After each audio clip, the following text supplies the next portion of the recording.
Hello दोस्तों, welcome to main point study. So आज हम पढ़ने वाले हैं चैप्टर 2 क्लास 9 का ज्योग्राफी का, जिसका नाम है physical feature of India. Most requested video है। बहुत सारे बच्चों ने बोला सर इस चैप्टर पे वीडियो बनाओ, समझने में दिक्कत आ रही है चैप्टर। सो डोंट वरी यार, इतनी इजी लैंग्वेज में समझाऊंगा कि आप चाहकर भी ये चैप्टर नहीं भूल पाओगे, ठीक है। और बहुत सारे चैप्टर की वीडियो मैं पहले अपलोड कर चुका हूँ, लिंक आपको नीचे डिस्क्रिप्शन में मिल जाएगा, ठीक है जी। तो आइए शुरू करते हैं चैप्टर। तो हमारी प्रथा है कि हम चैप्टर के नाम से शुरू करते हैं। तो चैप्टर का नाम है फिजिकल फीचर ऑफ इंडिया, ठीक है। सो जब भी ये वर्ड यानी फिजिकल फीचर हमारे मन में आता है ना, तो हम सोचते हैं कि फिजिकल फीचर ऑफ पर्सन, कि इस पर्सन के बाल बड़े हैं, इसकी आंख नीली है, इसकी आंख काली है, इसकी नाक छोटी है, ये होगा physical feature of a person. But जब हम physical feature of a country या फिजिकल फीचर ऑफ इंडिया की बात करते हैं ना, तो हम ये कहेंगे कि इंडिया के अंदर माउंटेन है, तो ये इंडिया का फिजिकल फीचर है। इंडिया के अंदर नदन प्लेन है, इंडिया के अंदर पेनिनसुला प्लेटू है, इंडियन डेजर्ट है, कोस्टल प्लेन है और साथ में आइलैंड है। आपको पता है ना, 2 आइलैंड है इंडिया के पास। कौन कौन से? एक तो अंडमान निकोबार जो कि है बे ऑफ बंगाल में, और दूसरा है लक्षद्वीप जो कि है अरेबियन सी में, ठीक है। और इन फिजिकल फीचर को फिजियोग्राफिक डिवीजन भी बोलते हैं, ठीक है। सिंपल सा क्वेश्चन आता है आपके पास कि name the major physiographic division of India या फिजिकल फीचर ऑफ इंडिया, तो आपको ये 6 वर्ड लिखने हैं, ठीक है। Himalayan mountain, northern plain, peninsula plateau, Indian desert, coastal plain and island, ये फिजियोग्राफिक डिवीजन है इंडिया के, ठीक है। India is a vast country with varied land form. The physical feature of India can be grouped under the following physiographic division. वो ये, India बहुत बड़ा है और यहाँ पर अलग अलग टाइप की लैंड पाई जाती है, जैसे कि हिमालय में उबड़ खाबड़ जमीन पाई जाती है, प्लेन में सपाट जमीन पाई जाती है, ठीक है। और हमारे पेनिनसुला प्लेटो में प्लेटो वाला एरिया पाया जाता है। तो लैंड के हिसाब से ही फिजियोग्राफिक डिवीजन को बांटा गया और ये मेजर फिजियोग्राफिक डिवीजन है इंडिया के, ठीक है। सबसे पहले तो हम ये देख लेते हैं कि ये फिजियोग्राफिक डिवीजन कहाँ कहाँ पर है। मतलब ये जो हिमालयन माउंटेन है ये इंडिया के किस तरफ पड़ते हैं, नदन प्लेन किस तरफ पड़ता है, ये कोस्टल लाइन और ये आइलैंड किस तरफ पड़ते हैं, ठीक है जी। तो ये है हमारे मेजर फिजियोग्राफिक डिवीजन की लोकेशंस, ठीक है। सबसे पहले बात करते हैं हिमालयन माउंटेन की, ठीक है। सो ये हिमालयन माउंटेन है। मैं बीच बीच में ना आपको क्वेश्चन भी बता रहा हूँ, जैसे कि मेजर फिजियोग्राफिक डिवीजन से रिलेटेड आपको क्वेश्चन आता है तो आपसे पूछेंगे कि name the major physiographic division, तो आपको ये लिखने हैं, ठीक है। तो मैं क्वेश्चन भी बताते जा रहा हूँ जिससे आपके सारे डाउट क्लियर हो जाए। तो हिमालयन माउंटेन की बात करते हैं, तो ये रहे जी हिमालयन माउंटेन, ठीक है, पर्पल कलर में दिख रहा होगा आपको। फिर आते हैं नदन प्लेन्स पे, तो ये है नदन प्लेन, ये ग्रीन कलर के, और ये ग्रीन कलर में इसलिए दिखा रखा है क्योंकि नदन प्लेन पे ना सबसे ज्यादा उपजाऊ, सबसे ज्यादा फर्टाइल सॉइल पाई जाती है, जिसका नाम है एलुवियल सॉइल, ठीक है। याद रखना, एलुवियल सॉइल पाई जाती है। और ये एलुवियल सॉइल आई कहां से है? ये हिमालयन रेंज है ना, जो भी इन पहाड़ से बहुत सारी नदियां गिरती है, और जब ये नदियां गिरती है ना तो अपने साथ बहुत सारे सेडिमेंट्स लेकर आती है, बहुत सारे ऐसे मिनरल्स लेकर आती है जो कि यहाँ पर जो मिट्टी है ना, क्योंकि गिरती तो नीचे की तरफ ही है रिवर, तो जब यहाँ पर गिरती है तो अपने साथ सेडिमेंट वगैरह लेकर आती है और यहाँ पर वो इकट्ठे हो जाते हैं, और वो सेडिमेंट, वो मिनरल्स सॉइल को बहुत ज्यादा फर्टाइल बना देते हैं, ठीक है। इसलिए यहाँ पर नदन प्लेन को ग्रीन कलर से दिखा रखा है। बात करें पेनिनसुला प्लेटो की, मैं आपको बताऊंगा प्लेटो क्या होता है। ये पेनिनसुला प्लेटो है, ठीक है। उसके बाद इंडियन डेजर्ट, आपको पता है इंडिया के अंदर एक ही ऐसा स्टेट है जहां पर डेजर्ट है, वो है राजस्थान, जहां पर है थार डेजर्ट। उसके बाद कोस्टल प्लेन। अब ये कोस्टल प्लेन क्या होता है? कोस्ट के पास वाला एरिया। आपको पता है कि इससे नीचे यहाँ पर सारा का सारा पानी पानी है और यहाँ भी पानी पानी है, तो ये कोस्टल प्लेन है हमारा, ठीक है। और कोस्टल प्लेन के बाद है हमारा द आइलैंड, और आपको पता है कि इंडिया के अंदर 2 आइलैंड है। कौन कौन से? एक तो है हमारा अंडमान निकोबार, और एक है आपका लक्षद्वीप। लक्षद्वीप है ये अरेबियन सी के अंदर, और ये हमारा जो अंडमान निकोबार है वो अपना बे ऑफ बंगाल के अंदर है, ठीक है जी। ये भी हमें क्लियर हो गया कि कौन कौन से फिजियोग्राफिक डिवीजन है और कहाँ कहाँ पर है, ये हमें अच्छे से क्लियर हो गया। अब क्वेश्चन हमारे माइंड में आता है, और बुक के अंदर भी दे रखा है कि हाउ दे फॉर्म्ड, यानी ये हिमालय जो माउंटेन है ये बने कैसे, और यहीं पर क्यों बने, यहाँ क्यों नहीं बने हिमालयन माउंटेन, या यहाँ क्यों नहीं बने, ये हमारे दिमाग में आता है। पेनिनसुला प्लेटो कैसे बने, नदन प्लेन कैसे बने, इंडियन डेजर्ट कैसे बना, कोस्टल प्लेन कैसे बना, आइलैंड कैसे बने, ये है ना, ये क्वेश्चन हमारे माइंड में बार बार आता है, ठीक है। कि हिमालय ऊपर ही क्यों बना भैया, नीचे क्यों नहीं बना, ये सारे के सारे क्वेश्चन हमारे माइंड में आते हैं। तो जब साइंटिस्ट से पूछा जाता है ना कि ये कैसे हुआ, ये फिजियोग्राफिक डिवीजन कैसे बने, तो बोलते हैं, साइंटिस्ट बोलते हैं कि इसके पीछे 2 थ्योरी हो सकती है, ठीक है। क्योंकि कंफर्म तो उनको भी नहीं है, क्योंकि ये लाखों साल पहले बने तो जिंदा तो वो भी नहीं थे। तो वो बोलते हैं कि इसके पीछे 2 थ्योरी हो सकती है। पहली थ्योरी वो क्या बोलते हैं? पहली चीज वो ये बोलते हैं, ये देखो लिखा है कि फॉर्मेशन ऑफ इंडियन लैंडमास। पहली थ्योरी वो ये बोलते हैं कि इन फिजियोग्राफिक डिवीजन को, यानी इसको बनने में हजारों लाखों साल लगे हैं, ठीक है। बहुत ज्यादा जियोलॉजिकल पीरियड लगा है इसको बनने में, और 3 प्रोसेस के कारण ये सारे के सारे फिजिकल फीचर जो आज हम देखते हैं वो बन पाए हैं। वो 3 प्रोसेस कौन सी है? Weathering, erosion and deposition. यानी इन 3 प्रोसेस की वजह से ये सारे के सारे रिलीफ फीचर या फिजिकल फीचर बने हैं, ठीक है जी। जैसे कि ये पिक्चर देख रहे हो, ये कैसे बना है? ये वेदरिंग के प्रोसेस से बना है। मैं बताऊंगा वेदरिंग वगैरह क्या होता है, इन सब की डेफिनेशन आपको एग्जाम में आ सकती है और मैंने लिखी भी है। तो पहला साइंटिस्ट से पूछा गया तो पहली थ्योरी साइंटिस्ट ने क्या बताई, उन्होंने ये बोला कि इन सारे लैंडफॉर्म को बनने में हजारों साल लगे हैं, ठीक है, डिफरेंट जियोलॉजिकल पीरियड लगा है, और तीन जियोलॉजिकल फॉर्मेशन की जो प्रोसेस है उसने बहुत मेन इंपॉर्टेंट रोल निभाया है इन फिजिकल फीचर को बनाने में। एक तो है वेदरिंग, एक इरोजन और एक डिपोजिशन, ठीक है जी। ये सारे के सारे इन्हीं 3 प्रोसेस से बने हैं। जैसे कि हम पहले बात करते हैं वेदरिंग की। अब वेदरिंग का मतलब क्या होता है, द ब्रेकिंग डाउन और disintegration of the substance such as rock and minerals by the physical and the chemical और बायोलॉजिकल प्रोसेस, यानी किसी भी चीज का, किसी भी रॉक का या मिनरल्स का टूटना, डिसइंटीग्रेट होना, यही कहलाता है वेदरिंग। अब देखो जी, ये पत्थर है, ये पत्थर मैंने तो तोड़ा नहीं, या आपने भी नहीं तोड़ा होगा, या किसी भी पर्सन ने पत्थर नहीं तोड़ा, ये पत्थर नेचुरली टूटा है, ठीक है, बाय फिजिकल, केमिकल और बायोलॉजिकल प्रोसेस से, तो इसी को कहते हैं वेदरिंग। तो साइंटिस्ट ये बोलते हैं, जब उनसे पूछा जाता है कि भैया मिट्टी कैसे बनी, तो ये कहते हैं कि बहुत बड़े बड़े पहाड़ थे, और जब वो पहाड़ ऐसे फिजिकल, बायोलॉजिकल और केमिकल प्रोसेस से छोटे छोटे टुकड़ों में टूट गए तब मिट्टी बनी, तो ये बोलते हैं। अब सेकंड है अपना इरोजन। अब ये इरोजन क्या होता है, ध्यान से देखो। अब ये जो साइंटिस्ट है उससे पूछा जाता है कि ये जो फिजिकल फीचर यहाँ पर खड़ा है, ये कि पानी के अंदर एक बहुत बड़ा सा पत्थर खड़ा होता है, वो कैसे खड़ा हो गया, तो साइंटिस्ट बोलते हैं ये हुआ इरोजन से। इरोजन का मतलब क्या है, the movement of the sediment और soil from one location to another by the mean of water, ice and wind. यानी ये साइंटिस्ट ये बोलते हैं कि ये सारे के सारे जो फिजिकल फीचर पानी के ऊपर खड़ा हो जाता है ना, ये हुआ है by the process of erosion. Erosion का मतलब क्या होता है, जब सॉइल या सेडिमेंट एक जगह से दूसरी जगह जाता है, ठीक है, by water, ice and wind, इसी को कहते हैं इरोजन। जैसे कि आप देख सकते हो, सबसे पहले तो यहाँ पर वीक रॉक थी, और फिर पानी की बहुत ज्यादा लहरें आती गई, इससे टकराती गई, थोड़ा सा छेद हुआ, फिर कुछ टाइम और लगा, और फिर ये एकदम खोखला सा हो गया, बिल्कुल ही खत्म सा हो गया, और फिर बिल्कुल अलग हो गया, ठीक है। और ये किसकी वजह से हुआ, पानी की वजह से, क्योंकि पानी की वेव बार बार इसे हिट करती थी, तो इसी को कहते हैं इरोजन। तो जब साइंटिस्ट से पूछा जाता है कि ये पानी के बीचों बीच इतना बड़ा पत्थर कैसे खड़ा हो गया, तो वो बोलते हैं ये हुआ by the process of erosion, ठीक है। और नेक्स्ट है आपका डिपोजिशन। अब ये डिपोजिशन कैसे होता है, ठीक है, साइंटिस्ट से पूछा जाता है कि नदी के पास से सारी की सारी मिट्टी कहाँ से आई, क्योंकि आप देखोगे नदी के पास का जो एरिया होता है ना, वो बहुत ज्यादा उपजाऊ होता है, वहां पर बहुत ज्यादा मिट्टी होती है, ठीक है। जब उनसे ये पूछा जाता है कि ये कैसे हुआ, तो बोलते हैं ये हुआ है by the process of deposition. अब डिपोजिशन का मतलब क्या है, जब कोई भी पार्टिकल, ठीक है, कोई भी डिपॉजिट विंड, आइस या वाटर की वजह से एक लोकेशन से दूसरी लोकेशन में आके गिरता है, तो इसी को कहते हैं डिपोजिशन, ठीक है। अब आ जाते हैं, थोड़ा डिपोजिशन को मैं अच्छे से समझाता हूं। जैसे कि मान लो अभी मैंने आपको बोला था कि नदन प्लेन में है ना बहुत ज्यादा उपजाऊ मिट्टी होती है, और ये कहां से आती है, ये आती है हमारी हिमालयन से, हिमालय से रिवर गिरती है बहुत सारी, और अपने साथ सेडिमेंट वगैरह लेकर आती है, और यहाँ पर डिपॉजिट हो जाती है, इसी की वजह से नदन प्लेन बना है, ठीक है जी। आपके माइंड से ये पहली थ्योरी क्लियर हो गई ना। आपको सिंपल सा क्वेश्चन आता है कि फॉर्मेशन ऑफ इंडियन लैंडमास कैसे हुआ, तो पहली जो थ्योरी है साइंटिस्ट ये बोलते हैं by the process of weathering, erosion and deposition की वजह से हुआ है। और मैंने आपको बता भी दिया कि वेदरिंग से कैसे फिजिकल फीचर बने हैं, इरोजन से कैसे फिजिकल फीचर बने हैं, और डिपोजिशन से कैसे बने हैं, ठीक है। डिपोजिशन से ही हमारा नदन प्लेन वगैरह बना है, ठीक है।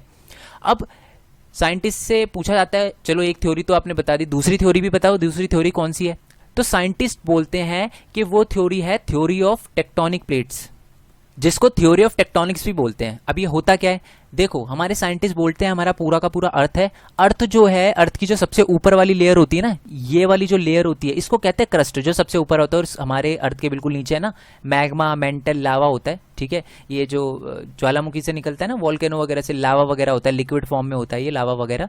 तो ये बोलते हैं कि हमारे अर्थ की जो सबसे ऊपर वाली लेयर है ना, उसको कहते हैं क्रस्ट, और हमारा जो अर्थ है वो अलग अलग लेयर में, अलग अलग प्लेट्स में बटा हुआ है, जिसी को कहते हैं टेक्टोनिक प्लेट्स। तो ये जो दिख रही है ये टेक्टोनिक प्लेट्स हैं, ठीक है। हमारे अर्थ के अंदर 7 मेजर टेक्टोनिक प्लेट्स हैं, ठीक है, और कुछ माइनर, जैसे ये अफ्रीकन प्लेट है, मेजर है, ठीक है, ये अंटार्कटिक प्लेट है, ये मेजर है, मेजर प्लेट है, ठीक है। तो हमारे साइंटिस्ट ये बोलते हैं कि जो अर्थ की क्रस्ट है वो अलग अलग प्लेट्स में बटी हुई है, 7 मेजर प्लेट्स है और कुछ माइनर प्लेट्स हैं, ठीक है। और हमारे अर्थ के नीचे क्या है, लावा है। अब ध्यान से सोचो यार, जब आप मान लो अज्यूम करो कि आप है ना एक बोट पे खड़े हो, और बोट के नीचे पानी पानी है, ऑब्वियस सी बात है, तो आपकी बोट हिलती है ना, तो वैसे ही जब हमारे ऊपर हमारे अर्थ के क्रस्ट पे प्लेट्स हैं, और प्लेट्स के नीचे क्या है, मैग्मा है, लावा है, लिक्विड फॉर्म में, तो जब उस लिक्विड फॉर्म में कुछ चेंज आता है, जब उस मैग्मा में, ऑब्वियस सी बात है मैग्मा उबलता है, उकलता है, ठीक है, तो जब उसमें कुछ चेंज आता है कन्वेक्शनल करंट के कारण, तो उसकी वजह से हमारी जो क्रस्ट है वो भी हिलती है, जो हमारी प्लेट है वो भी हिलती है। और इन प्लेट के हिलने की वजह से ही बहुत सारे फिजिकल फीचर बने हैं। जो हिमालयन माउंटेन है वो भी इन मूवमेंट की वजह से बना है, इन प्लेट के हिलने की वजह से ही बना है। ठीक है, अब कैसे बना है वो मैं आपको बताता हूँ। सबसे पहले तो हम ये जान लेते हैं कि प्लेट मूव कैसे करती है। ठीक है, कैसे कैसे मूव करती है। प्लेट जो होती है वो उनकी जो प्लेट की जो मूवमेंट होती है वो 3 टाइप से क्लासिफाई करी गई है। एक तो होती है कन्वर्जेंट बाउंड्री, दूसरा होती है डाइवर्जेंट बाउंड्री और तीसरा होता है ट्रांसफॉर्म बाउंड्री। ये मैं बताऊंगा, पहले हम समझ लेते हैं कि ये बाउंड्री है क्या है। और मैंने देखो थोड़ी ओरिजिनल पिक्चर भी लगाई है जिससे आप अच्छे से समझ पाओ। वैसे मैं हैंड रिटन नोट्स बनाता हूँ, बट यार इस चैप्टर में मेरे को लगा कि मेरे को पिक्चर से अच्छे से क्लियर करना चाहिए, क्योंकि बच्चों के डाउट क्लियर हो जाएंगे। और यही नोट्स हैं आपके, ये जो लिखा हुआ है ना यही नोट्स हैं आपके, डोंट वरी, परेशान नहीं होना, यही नोट्स हैं आपके। चलो जी, तो हमें ये समझ आ गया कि हमारे अर्थ की जो क्रस्ट है, ठीक है, उसको वो अलग अलग प्लेट्स में बटी हुई है। 7 मेजर प्लेट्स है और कुछ माइनर प्लेट्स हैं। ठीक है, और हमारे अर्थ के नीचे है मैग्मा, लावा। और जब उस लावा में कन्वेक्शनल करंट के कारण जब चेंज आता है ना तो हमारी प्लेट हिलती है। अब कैसे हिलती है? पहले तो है convergent boundary. When some plates toward each other form convergent boundary, it may be lead to either collide, crumble and one may slide under each other. इसका मतलब क्या है? जब दो प्लेट्स, जैसे कि मान लो मैं आपको उसी पिक्चर पे दिखाता हूँ, ये पिक्चर दिख रही है आपको, ठीक है, इसमें देखो प्लेट्स हैं। जब ये वाली यानी अफ्रीकन प्लेट और ये ऑस्ट्रेलियन प्लेट जब आपस में एक दूसरे की डायरेक्शन में, यानी अफ्रीकन प्लेट क्या है, इस तरफ आ रही है और ऑस्ट्रेलियन प्लेट इस तरफ आ रही है, तो ये दोनों की दोनों टकराएंगे ना, तो इसी को कहते हैं कन्वर्जेंट बाउंड्री। और इससे क्या होता है? इससे एक पहाड़ जैसा बन जाता है। ठीक है, पहाड़ जैसा बन जाता है। क्यों? क्योंकि एक प्लेट ऑब्वियसली बात है दोनों टकराएगी, तो या तो उसके नीचे चली जाएगी या कोलाइड हो जाएगी। तो जब वो एक प्लेट दूसरे प्लेट के नीचे चली जाती है ना, तो थोड़ा एरिया ऊपर सा उठ जाता है, तो इसी से माउंटेन बने हैं। देखो दिख रहे हैं आपको, हमारे हिमालयन माउंटेन भी ऐसे ही बना है। मैं बताऊंगा कैसे, कौन सी 2 प्लेट टकराई जिसकी वजह से हमारा हिमालयन माउंटेन बना, ये मैं बताऊंगा आपको।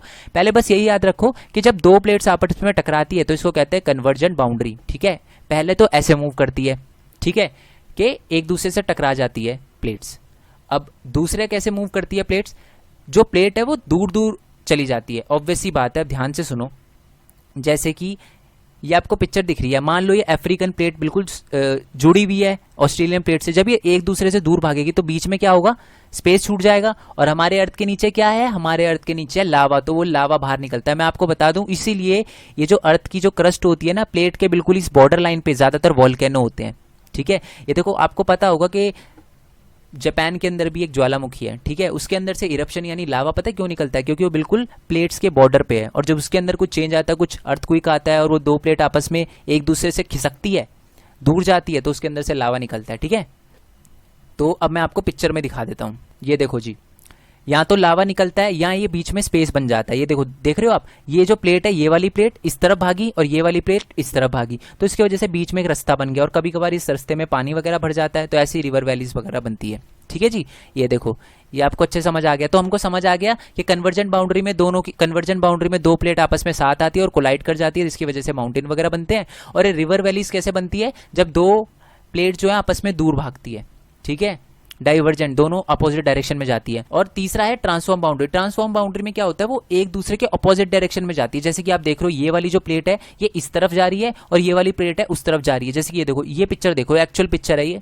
ठीक है, ये वाली जो प्लेट है वो इस तरफ भाग रही है और ये वाली जो प्लेट है वो इस तरफ भाग रही है, जिसकी वजह से देखो ये बीच में क्रैक आ गया। इसी को कहते हैं हम ट्रांसफॉर्म बाउंड्री। ठीक है, ये आपने देखा होगा, बहुत बार अर्थक्वेक आता है ना हमारे इंडिया के अंदर या कहीं भी जहां अर्थक्वेक आता है, ज्यादातर जो अर्थक्वेक हैं वो इसी वजह से आते हैं, ट्रांसफॉर्म बाउंड्री की वजह से ही आते हैं। ठीक है, डाइवर्जेंट बाउंड्री और कन्वर्जेंट से तो सीधा पहाड़ बनते हैं, आपको पता ही है। ठीक है, और ट्रांसफॉर्म से ही ऐसा होता है, ये जो कंडीशन आप देख रहे हो ये ट्रांसफॉर्म बाउंड्री से ही हुआ है, जब एक प्लेट एक डायरेक्शन में और दूसरी प्लेट दूसरी डायरेक्शन में जाती हो। ठीक है, when some plate move horizontally past each other and form transform boundary, यानी ट्रांसफॉर्म बाउंड्री तब बनती है जब वो हॉरिजॉन्टली एक दूसरे के अपोजिट डायरेक्शन में कोई भी प्लेट जाती है। चलो जी, हमको समझ आ गया कि साइंटिस्ट ये बोल रहे हैं कि 2 थ्योरी है जिसकी वजह से फिजिकल फीचर बने। पहली थ्योरी ये कहती है कि वेदरिंग, इरोजन और डिपोजिशन की वजह से बने, और दूसरी थ्योरी ये कहती है कि प्लेट के मूव करने की वजह से बने। हमें ये समझ आ गया कि प्लेट की मूव करने की वजह से ये कैसे बना, प्लेट की मूव करने से ये रिवर वैली कैसे बनी और ये माउंटेन कैसे बने। बट हम एक्चुअल में अब देखेंगे कि किन 2 प्लेट के मिलने की वजह से हमारा हिमालयन माउंटेन बना। ठीक है जी, इसको बताने के लिए मेरे को एक कहानी सुनानी पड़ेगी। हम 200 मिलियन साल पहले, ठीक है, 200 मिलियन साल पहले की बात करते हैं, फॉर्मेशन ऑफ हिमालय। ठीक है, तो आज जो आप देखते हो ना कि हमारा इंडिया अलग है, ऑस्ट्रेलिया अलग है, सारी कंट्री अलग अलग है, ऐसा उस टाइम नहीं था। सारे के सारी कंट्री आपस में जुड़ी हुई थी। जो लैंड वाला एरिया था ना वो आपस में जुड़ा हुआ था, जिसको कहते थे सुपर कॉन्टिनेंट। कॉन्टिनेंट का मतलब आपको पता ही है, बहुत बड़ा लैंड का एरिया। और उस टाइम सुपर कॉन्टिनेंट हुआ करता था क्योंकि सारे के सारे जो लैंड वाला एरिया वो मिला हुआ था, जिसको कहते थे पेंजिया। समझ रहे हो? तो ये जो पूरा एरिया है ना इसको कहते हैं पेंजिया। लैंड वाला पूरा एरिया इसको कहते थे पेंजिया। और ये जो पानी वाला पूरा का पूरा एरिया, ओशनिक जो एरिया है, इसको कहते थे पेंथलासा। ठीक है, लैंड वाला एरिया इसको कहते हैं पेंजिया, और जो पानी वाला एरिया इसको कहते हैं पेंथलासा। और जो पेंजिया का ऊपर वाला पार्ट है जिसमें नॉर्थ अमेरिका आता है, ठीक है, यूरेशियन प्लेट आता है, ठीक है, लोरेशिया वगैरह आता है, तो ये पूरा का पूरा जो ऊपर वाला पार्ट है पेंजिया का, इसको कहते थे हम अंगारा लैंड। क्या कहते थे? अंगारा लैंड, याद रखना, अंगारा लैंड।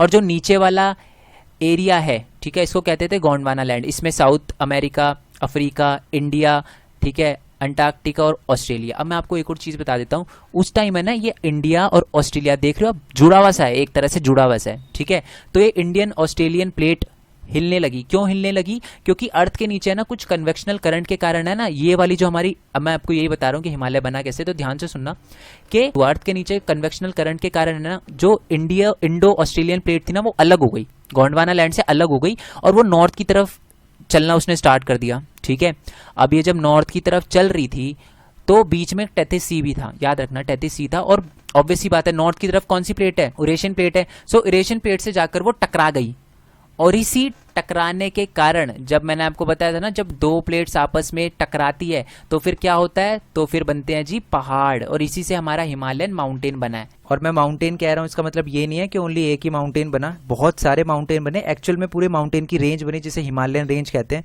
ठीक है, एंड अगर आगे भी मैं हिमालयन माउंटेन वर्ड का यूज़ करूँ तो आप समझ जाना कि मैं पूरे के पूरे माउंटेन रेंज की बात कर रहा हूँ, पूरे के पूरे हिमालयन माउंटेन रेंज की बात कर रहा हूँ। ठीक है, ये देखो जी, ये हमारी इंडो ऑस्ट्रेलियन प्लेट है, वो टेथिस सी को पार करके इससे टकरा गई, और तभी बना हमारा ये हिमालयन माउंटेन। सबसे ज़्यादा यंग माउंटेन है ये कहा जाता है, याद रखना। अब हम इसको थोड़ा सा थ्योरेटिकल में पढ़ लेते हैं, स्टोरी पढ़ लेते हैं इसकी, ठीक है, थ्योरी वाइज।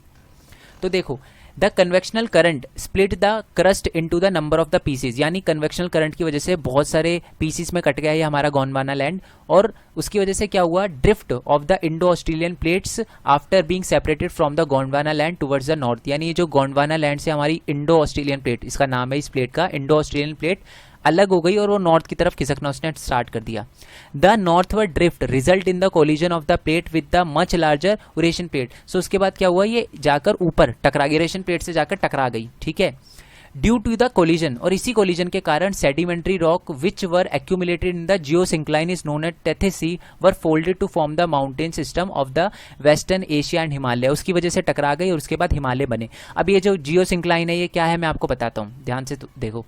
सबसे पहले तो मैं आपको ये बता देता हूँ कि जियोसिंक्लाइन का मतलब क्या होता है। ये जो नीचे वाला एरिया होता है ना, जैसे देखो मेरे माउस को देखना, ऊपर की तरफ जा रहे हैं इसको कहते हैं एंटीक्लाइन, और जब नीचे की तरफ आते हैं इसको कहते हैं सिंक्लाइन। ठीक है, तो यही होता है जियोसिंक्लाइन। जब कोई जियोग्राफिकल एरिया नीचे की तरफ जाता है ना तो इसको कहते हैं जियोसिंक्लाइन। ठीक है, तो ये देखो नीचे की तरफ आ रहा है ना, ये नीचे की तरफ है।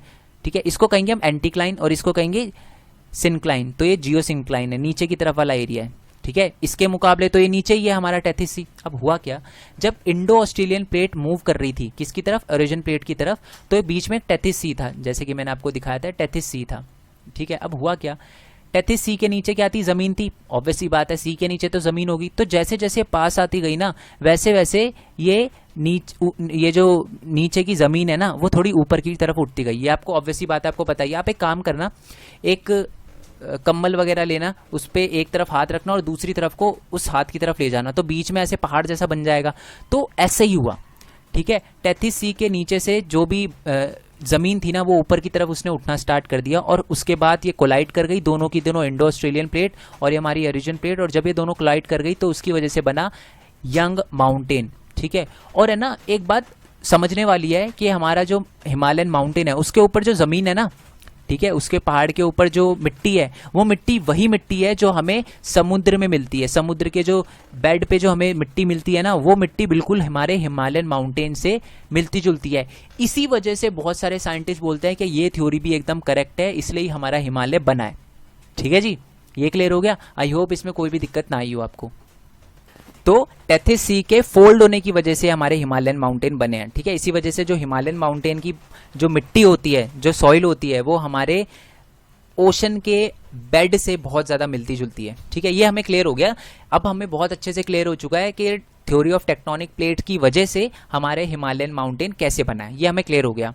बट अभी एक और चीज समझना बाकी है कि हमारा ये नदर्न प्लेन कैसे बना। अब ध्यान से सुनना, एक पिक्चर आपको मैं दिखा रहा हूँ एक, ठीक है, मैंने खुद अपने फोन से खींची है। ठीक है, तो देखो ऑब्वियस सी बात है, ये हमारी एरोजन प्लेट हो गई, ये ई यानी यूरेशियन प्लेट हो गई, ये वाली हो गई हमारी इंडो ऑस्ट्रेलियन प्लेट। ये जो ये दोनों टकराई ना तो पहाड़ बन गया, पहाड़ तो बन गया, बड़े पहाड़ का ऑब्वियस सी बात है नीचे वाला एरिया ऐसे ढलान सा हो गया, है ना, नीचे एकदम से गड्ढा सा हो गया, थोड़ा एक डिप्रेशन सा क्रिएट हो गया। ठीक है, जैसे कि मैं इस पिक्चर में दिखाता हूँ, ये देखो ये माउंटेन है, दोनों की दोनों कोलाइड कर गई, तो ये बीच में ऐसे गड्ढा सा बन गया, उसके बाद थोड़ा सा ऊपर सा उठा हुआ है। इसलिए आप देखोगे कि हिमालयन माउंटेन के बाद, हिमालयन रेंज के बाद है ना, नीचे ये जो नदर्न प्लेन है थोड़ा झुका हुआ था पहले, और उसके बाद ये जो पेनिनसुला प्लेटो था वो थोड़ा सा उठा हुआ था। ठीक है, तो यही हुआ जब दोनों की दोनों प्लेट आपस में टकरा गई ना, तो उसके कारण बीच में यानी नदर्न प्लेन में थोड़ा सा ऐसे गड्ढा सा एरिया बन गया। तो ऑब्वियस सी बात है, पहाड़ों से क्या गिरती है, पहाड़ों से गिरती है नदियां। ठीक है, तो नदियां अपने साथ क्या लेकर आती है, बहुत सारे सेडिमेंट वगैरह लेकर आती है, मिट्टी वगैरह लेकर आती है, और इस मिट्टी ने इस एरिया को भरना शुरू कर दिया। ठीक है, और ये जो मिट्टी पहाड़ों से गिर रही थी ना, ये बहुत ज्यादा फर्टाइल थी। इसी की वजह से नदर्न प्लेन सपाट स्ट्रेट प्लेन बन गया और यहां पर बहुत अच्छी खेती भी होती है। ठीक है, अब इसको एक बार रीड कर देते हैं। Due to the collision of the Eurasian plate and Indo Australian plate a large basin formed in the foothills of Himalaya. इसी की वजह से जो हिमालयन की यानी जब ये दोनों की दोनों प्लेट आपस में टकरा गई, तो उसकी वजह से हिमालयन के फुट हिल पे यानी नीचे की तरफ क्या बन गया, एक बेसिन सा बन गया, लार्ज बेसिन सा बन गया। और due to the course of time this depression यानी कुछ टाइम में मतलब जैसे जैसे टाइम बीतता गया वैसे वैसे ये जो डिप्रेशन वाला एरिया था ये धीरे धीरे भरने लगा। किससे भरने लगा, gradually got filled with the deposition of sediment by the river flowing from the mountain in the north and the peninsula plateau in the south.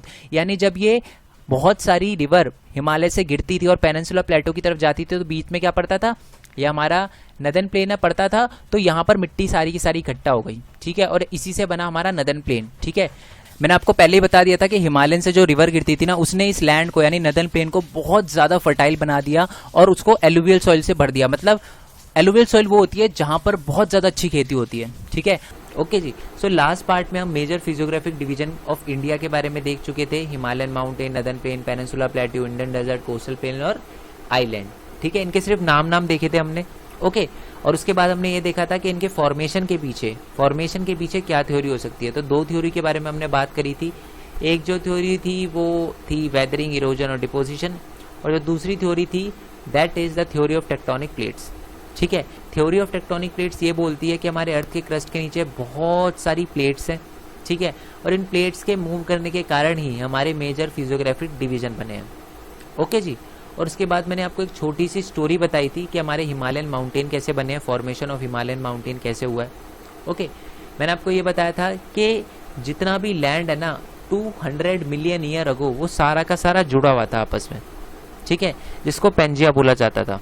Okay, और इस पेंजिया का जो साउथ वाला पार्ट था ना उसको बोला जाता था गोंडवाना लैंड, और गोंडवाना लैंड में एक प्लेट थी जिसका नाम था इंडो ऑस्ट्रेलियन प्लेट।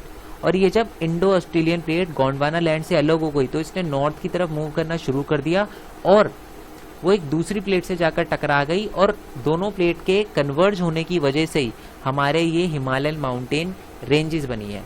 ठीक है, अब आप मेरे को ये बताना कि इंडो ऑस्ट्रेलियन प्लेट किस दूसरी प्लेट से जाकर टकराई थी, उसका नाम मेरे को कमेंट में बताना। ठीक है, मैं आपके कमेंट का वेट करूंगा, एक मार्क्स में क्वेश्चन आ सकता है। ठीक है, तो आज हम देखेंगे कि हिमालयन माउंटेन रेंजेस के क्या क्या फीचर है। इंपॉर्टेंट क्वेश्चन है, एग्जाम में बार बार पूछा जाता है। ठीक है, फर्स्ट पॉइंट ये है कि the Himalayas geologically young and structurally fold mountains. इसका मतलब क्या है, अब जियोलॉजिकली यंग, अब बहुत सारे बच्चे कहेंगे कि सर 200 मिलियन ईयर पहले की बात है तो यंग कैसे हो गए ये माउंटेन। ये यंग ऐसे हो गए दोस्त कि जितने भी माउंटेन रेंजेस है ना हमारे अर्थ के ऊपर, उसमें से सबसे यंग जो माउंटेन रेंज है वो हिमालयन ही है।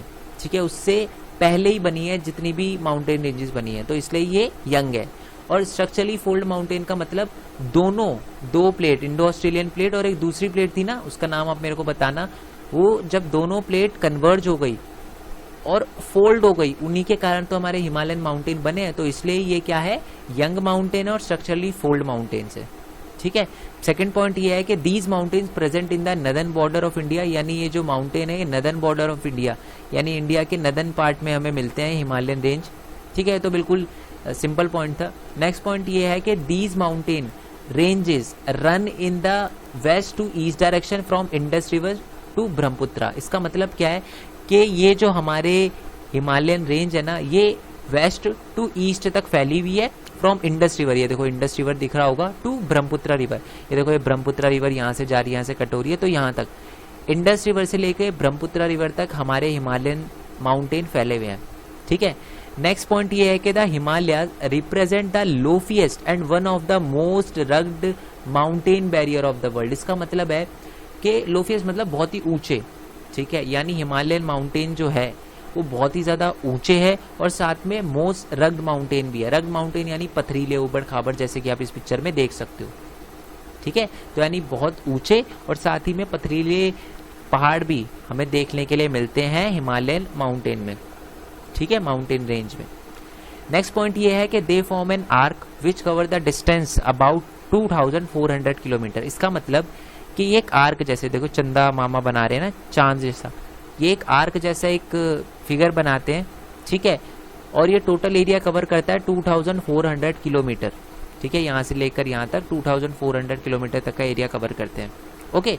नेक्स्ट पॉइंट ये है कि the width varies from 400 kilometre in Kashmir to 150 kilometre in Arunachal Pradesh. इसका मतलब है कि जो हमारे हिमालयन माउंटेन है ना, इसने 150 किलोमीटर अरुणाचल प्रदेश में इसकी वेट है और 400 किलोमीटर कश्मीर के अंदर इसकी वेट है।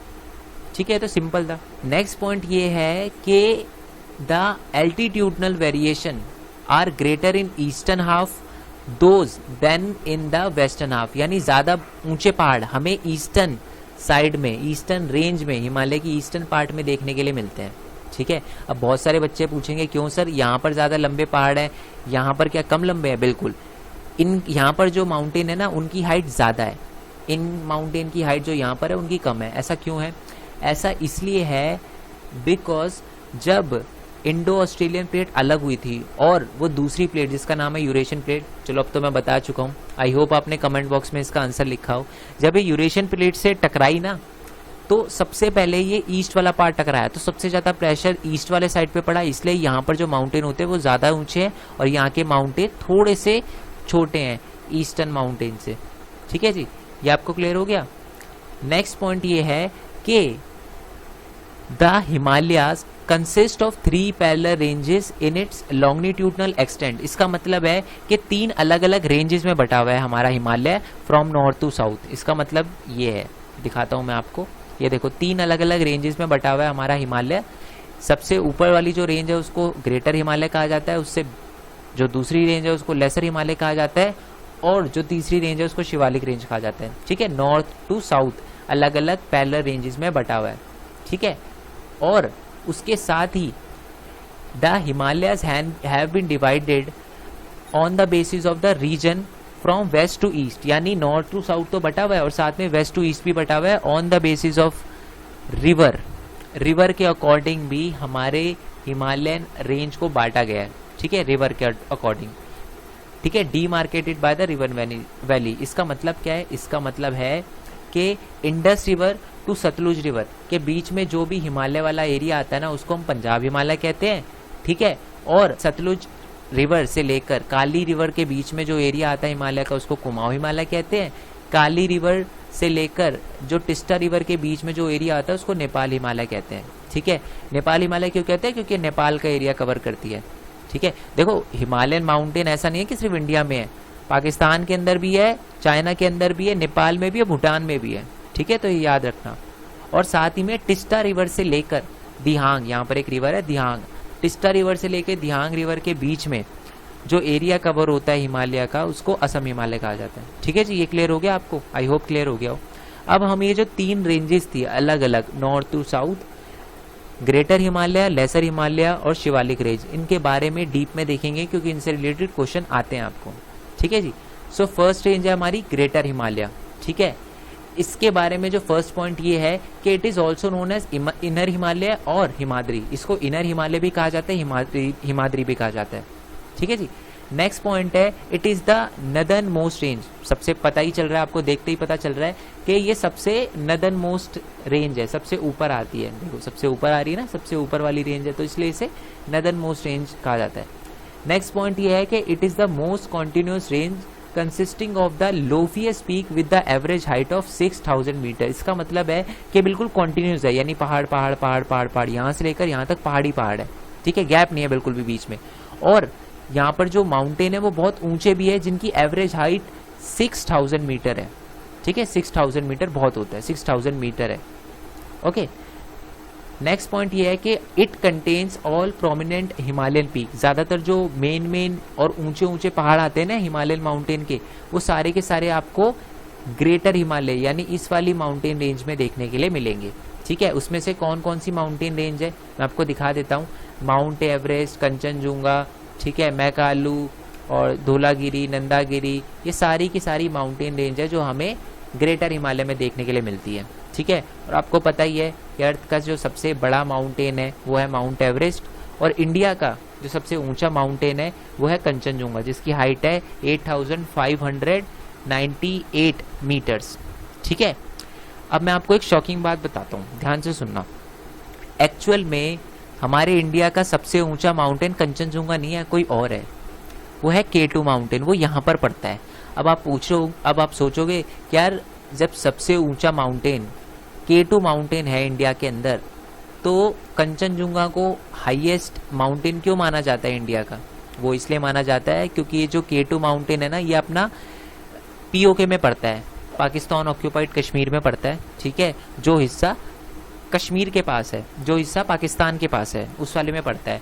और हमारे जो जियोलॉजिस्ट हैं, ठीक है, जो फॉरेन जियोलॉजिस्ट है, वो POK को पाकिस्तान का पार्ट मानते हैं, इसलिए उन्होंने क्या किया है, K2 को पाकिस्तान के अंदर इंक्लूड किया है। तो कोई दिक्कत नहीं है, अभी के लिए वो रख सकते हैं, कुछ टाइम बाद जब हम वो ले लेंगे तो हम K2 को ही मानेंगे। ठीक है, सो ये कुछ माउंटेन रेंज का नाम दे रखा है, इनको जरूर लर्न करना है आपको। नेक्स्ट पॉइंट ये है कि the fold of the greater Himalaya are asymmetric in nature. Asymmetric का मतलब क्या होता है? असिमेट्रिक से पहले सिमेट्रिक बता देता हूँ। सिमेट्रिक का मतलब है बिल्कुल मिरर इमेज, यानी कि जैसे मैं आपको बताता हूँ, अगर मैं बिल्कुल आपको बीचों बीच में से काट दूं तो आपका जो लेफ्ट वाला पोर्शन होगा वो आपके राइट वाले पोर्शन से एग्जैक्टली मैच खाएगा, है ना। बट अगर मैं हिमालयन माउंटेन को बिल्कुल बीचों बीच में से काट दूं ना, तो जो लेफ्ट वाला पोर्शन है वो राइट वाले पोर्शन के सेम टू सेम नहीं दिखेगा। ठीक है, इसी को कहता है एसिमेट्रिक। ठीक है, कि बिल्कुल सेम टू सेम ना हो। ठीक है जी, क्लियर हो गया आपको।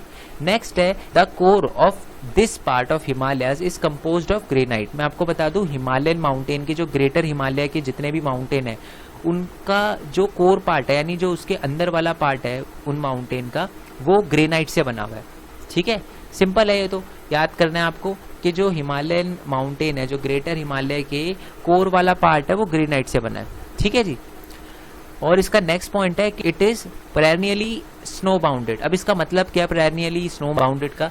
इसका मतलब ये है कि इसमें पूरे साल बर्फ रहती है। 365 दिन आप यहाँ पर जाओगे, अगर ग्रेटर हिमालय में जाओगे तो आपको बर्फ ही बर्फ मिलेगी। ठीक है जी, तो इसका मतलब यही होता है। नेक्स्ट पॉइंट ये है कि the number of glacier descended from this range. इसका मतलब है कि बहुत सारे ग्लेशियर्स भी ग्रेटर हिमालयन रेंज से ही निकलते हैं। ठीक है, आई होप ये आपको क्लियर हो गया। अब हम बात करते हैं दूसरी हिमालयन रेंज की, जिसको कहते हैं लेसर हिमालय। ठीक है, which is also known as Himachal and middle Himalayas. अब मिडल हिमालयस क्यों कहते हैं इसको? क्योंकि ये दो रेंजेस के बीच में है। कौन कौन सी? हिमाद्री और ग्रेटर हिमालय एक ही बात है, और शिवालिक, इन दोनों के बीच में, इसलिए इसको क्या कहा जाता है? लेसर हिमालय कहा जाता है। और इसकी रेंज हिमाचल प्रदेश से स्टार्ट होती है, इसलिए इसको क्या कहा जाता है? हिमाचल भी कहा जाता है। ठीक है जी, आई होप ये वाला पॉइंट क्लियर हो गया। नेक्स्ट पॉइंट है कि the range line to the south of the Himadri. इसका मतलब है कि जो हमारी लेसर हिमालय की रेंज है ना, वो हमारे ग्रेटर हिमालय के साउथ में पड़ती है। तो बड़ा सिंपल पॉइंट है, और शिवालिक रेंज के नॉर्थ में पड़ती है ना। ये तो बिल्कुल सिंपल पॉइंट था, क्लियर हो ही गया होगा आपको।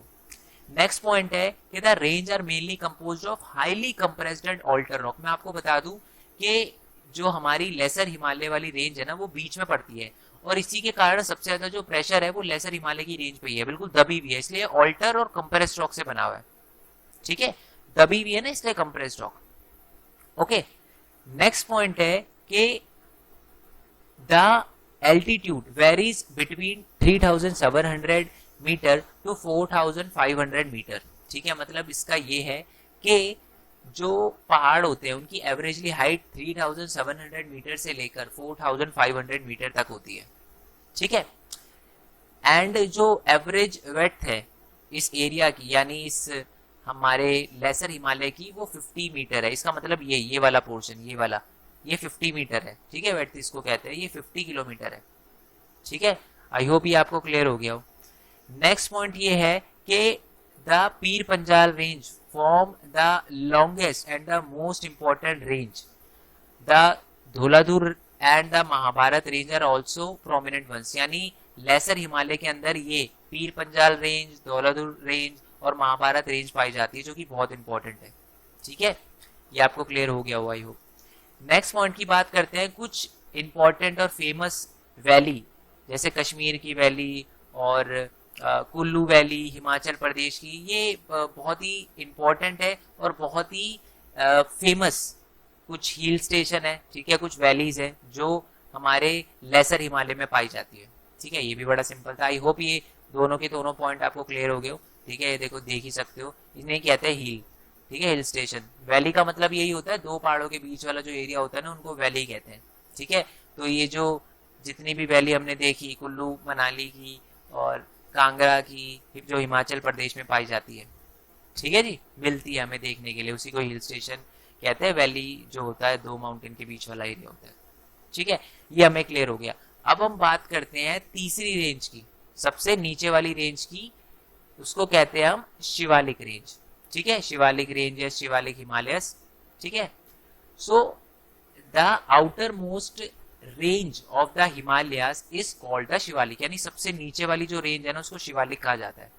ठीक है, they extended over a width of 10 to 15 kilometre. इसका मतलब ये है कि ये वाला जो पोर्शन है ना, ये वाला इसकी जो विड्थ है वो 10 to 15 किलोमीटर है। सबसे बड़ी जो है विड्थ वो इसकी है, 400 kilometre in Kashmir and 150 kilometre in Arunachal Pradesh. उसके बाद लेसर हिमालय की, ठीक है, कितनी है, 50 किलोमीटर एवरेज है। और उसके बाद हमारी शिवालिक रेंज जो कि 10 to 15 किलोमीटर है।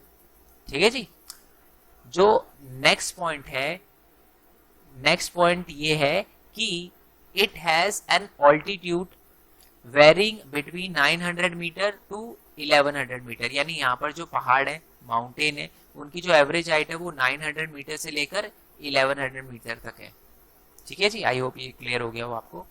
नेक्स्ट पॉइंट ये है कि these ranges are composed of unconsolidated sediment brought down by the river from the main Himalayan ranges located further north। इसका मतलब है कि हमारे जो नदन जो हिमालय, जिसको हिमाद्री कहा जाता है, ठीक है, और ग्रेटर हिमालय कहा जाता है, वहां से बहुत सारी नदियां आती है नीचे की तरफ और अपने साथ बहुत सारे सेडिमेंट लेकर आती है, जिसको अनकंसोलिडेटेड सेडिमेंट कहते हैं। और वो सारे के सारे कहाँ इकट्ठा हो जाते हैं, शिवालिक पे इकट्ठा होते हैं।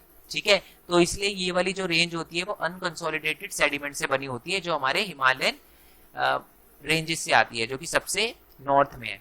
ठीक है, क्लियर हो गया आपको। यानी ग्रेटर हिमालय से जितनी भी रिवर आती है वो अपने साथ कंसोलिडेटेड सेडिमेंट लेकर आती है, वो मिट्टी वगैरह वो लेकर आती है, वो सारी की सारी आपकी शिवालिक में इकट्ठी हो जाती है।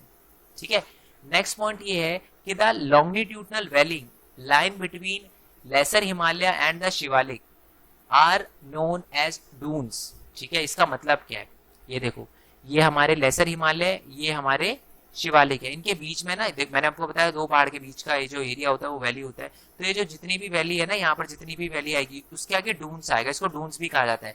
तो इसलिए आपने कुछ सुने होंगे जैसे देहरादून, कोटली दून, पाटली दून, ये कुछ वेल नोन डून्स है।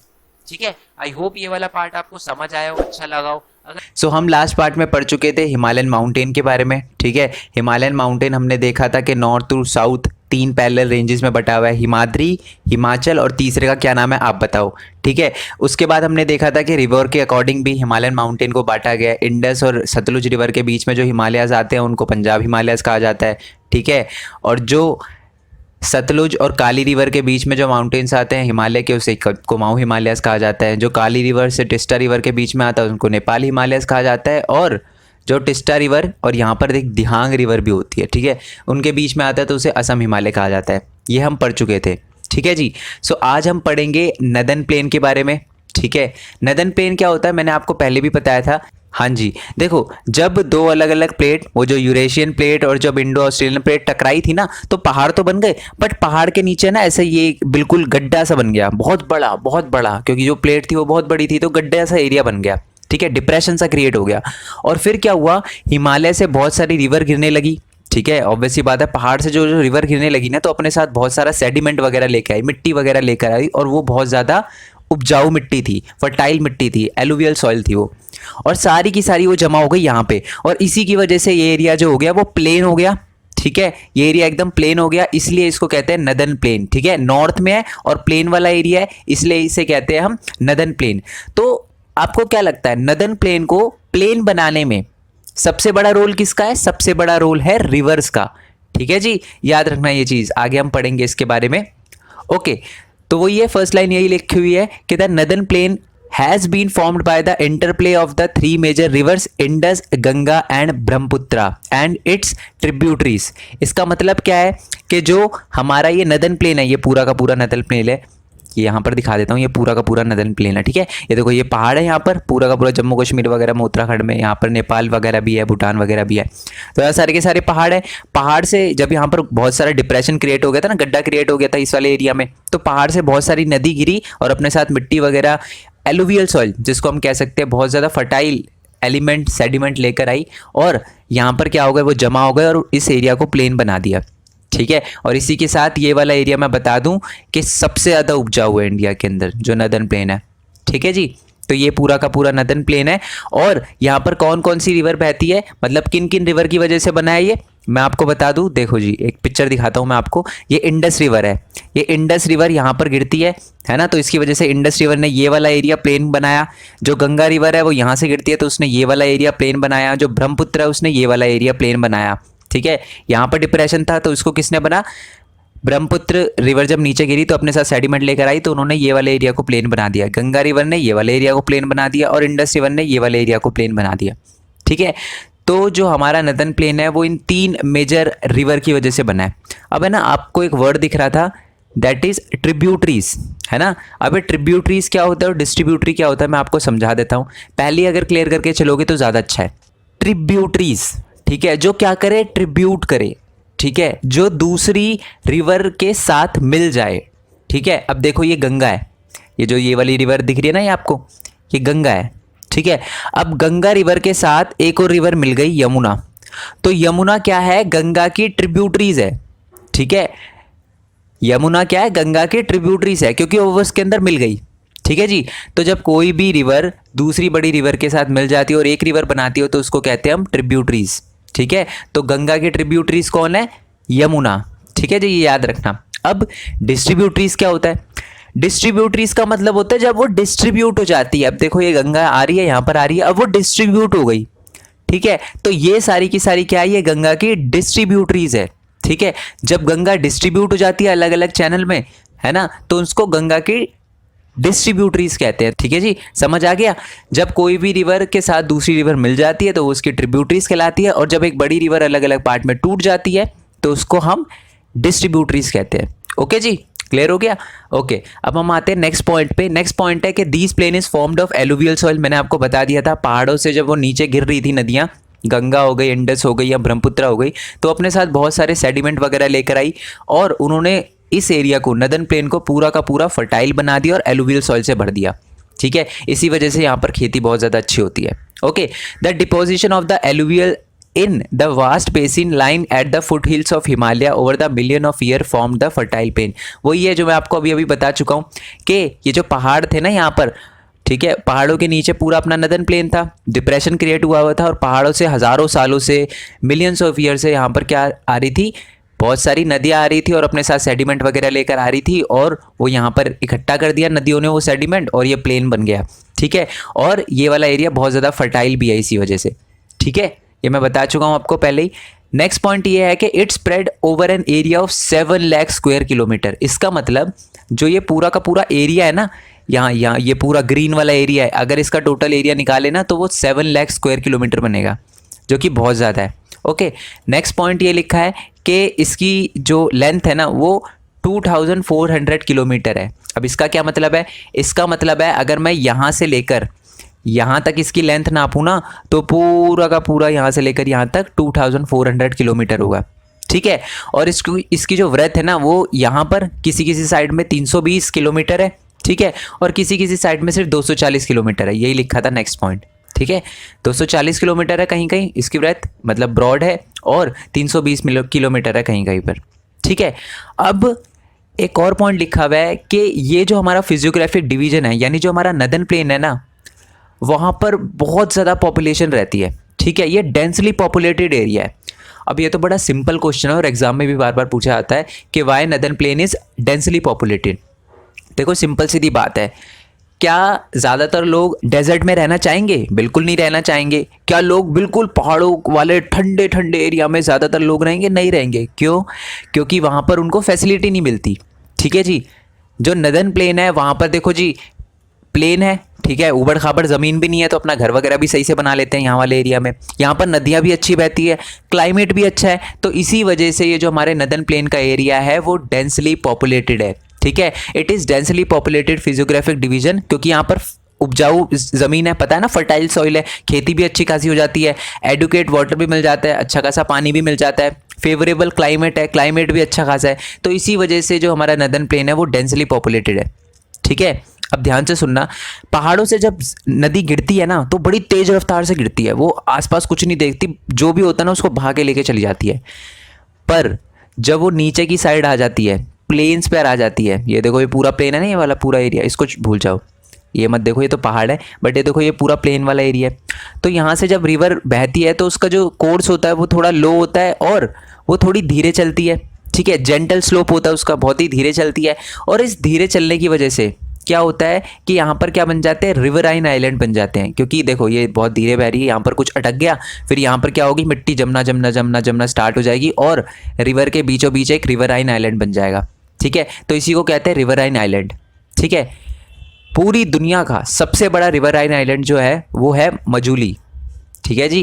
ये देखो ये पिक्चर है, मजूली आइलैंड जो है वो पूरे विश्व का, पूरे वर्ल्ड का सबसे बड़ा रिवराइन आइलैंड है, जो कि ब्रह्मपुत्र रिवर पे है, ठीक है, ठीक है। सो जो मजूली जो हमारा आइलैंड है पूरा डिस्ट्रिक्ट ही है, मतलब यहाँ से देखो, यहाँ से रिवर आ रही है तो यहाँ पर कुछ अटक गया और थोड़ा मिट्टी भरने लगी और पूरा का पूरा एक डिस्ट्रिक्ट जैसा बना दिया, तो मजूली डिस्ट्रिक्ट या आइलैंड आप जिसे कहना चाहो, ठीक है, वो बन गया ब्रह्मपुत्र रिवर पे, ठीक है जी। ये याद रहेगा आपको, ओके जी।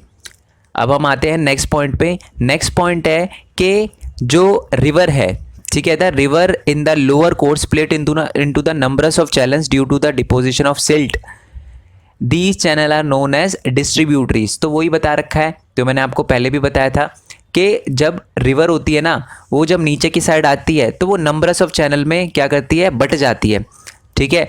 तो नदन प्लेन में सबसे ज़्यादा हमें डिस्ट्रीब्यूटरीज भी देखने को मिलती है, देखो कितनी सारी डिस्ट्रीब्यूटरीज है, यहाँ पर भी डिस्ट्रीब्यूटरीज है। और यहाँ पर तो बड़ी बड़ी रिवर का नाम दे रखा है, बहुत सारी छोटी छोटी रिवर भी है जो इस मैप में नहीं दे रखी, ठीक है, काली हो गई, टिस्टा, बहुत सारी रिवर है जो नहीं दे रखी, तो वो भी ट्रिब्यूटरीज और डिस्ट्रीब्यूटरीज है। तो इसका मतलब है यहाँ पर बहुत सारी ट्रिब्यूटरीज भी हैं और डिस्ट्रीब्यूटरीज भी हैं, ठीक है। ये यमुना क्या हो गई, एक तरह से ट्रिब्यूटरी है, किसकी, गंगा की, क्योंकि गंगा को वो ट्रिब्यूट कर रही है, गंगा के साथ मिल रही है, और ये सारी की सारी गंगा की डिस्ट्रीब्यूटरीज है क्योंकि ये गंगा से निकल रही है, ठीक है।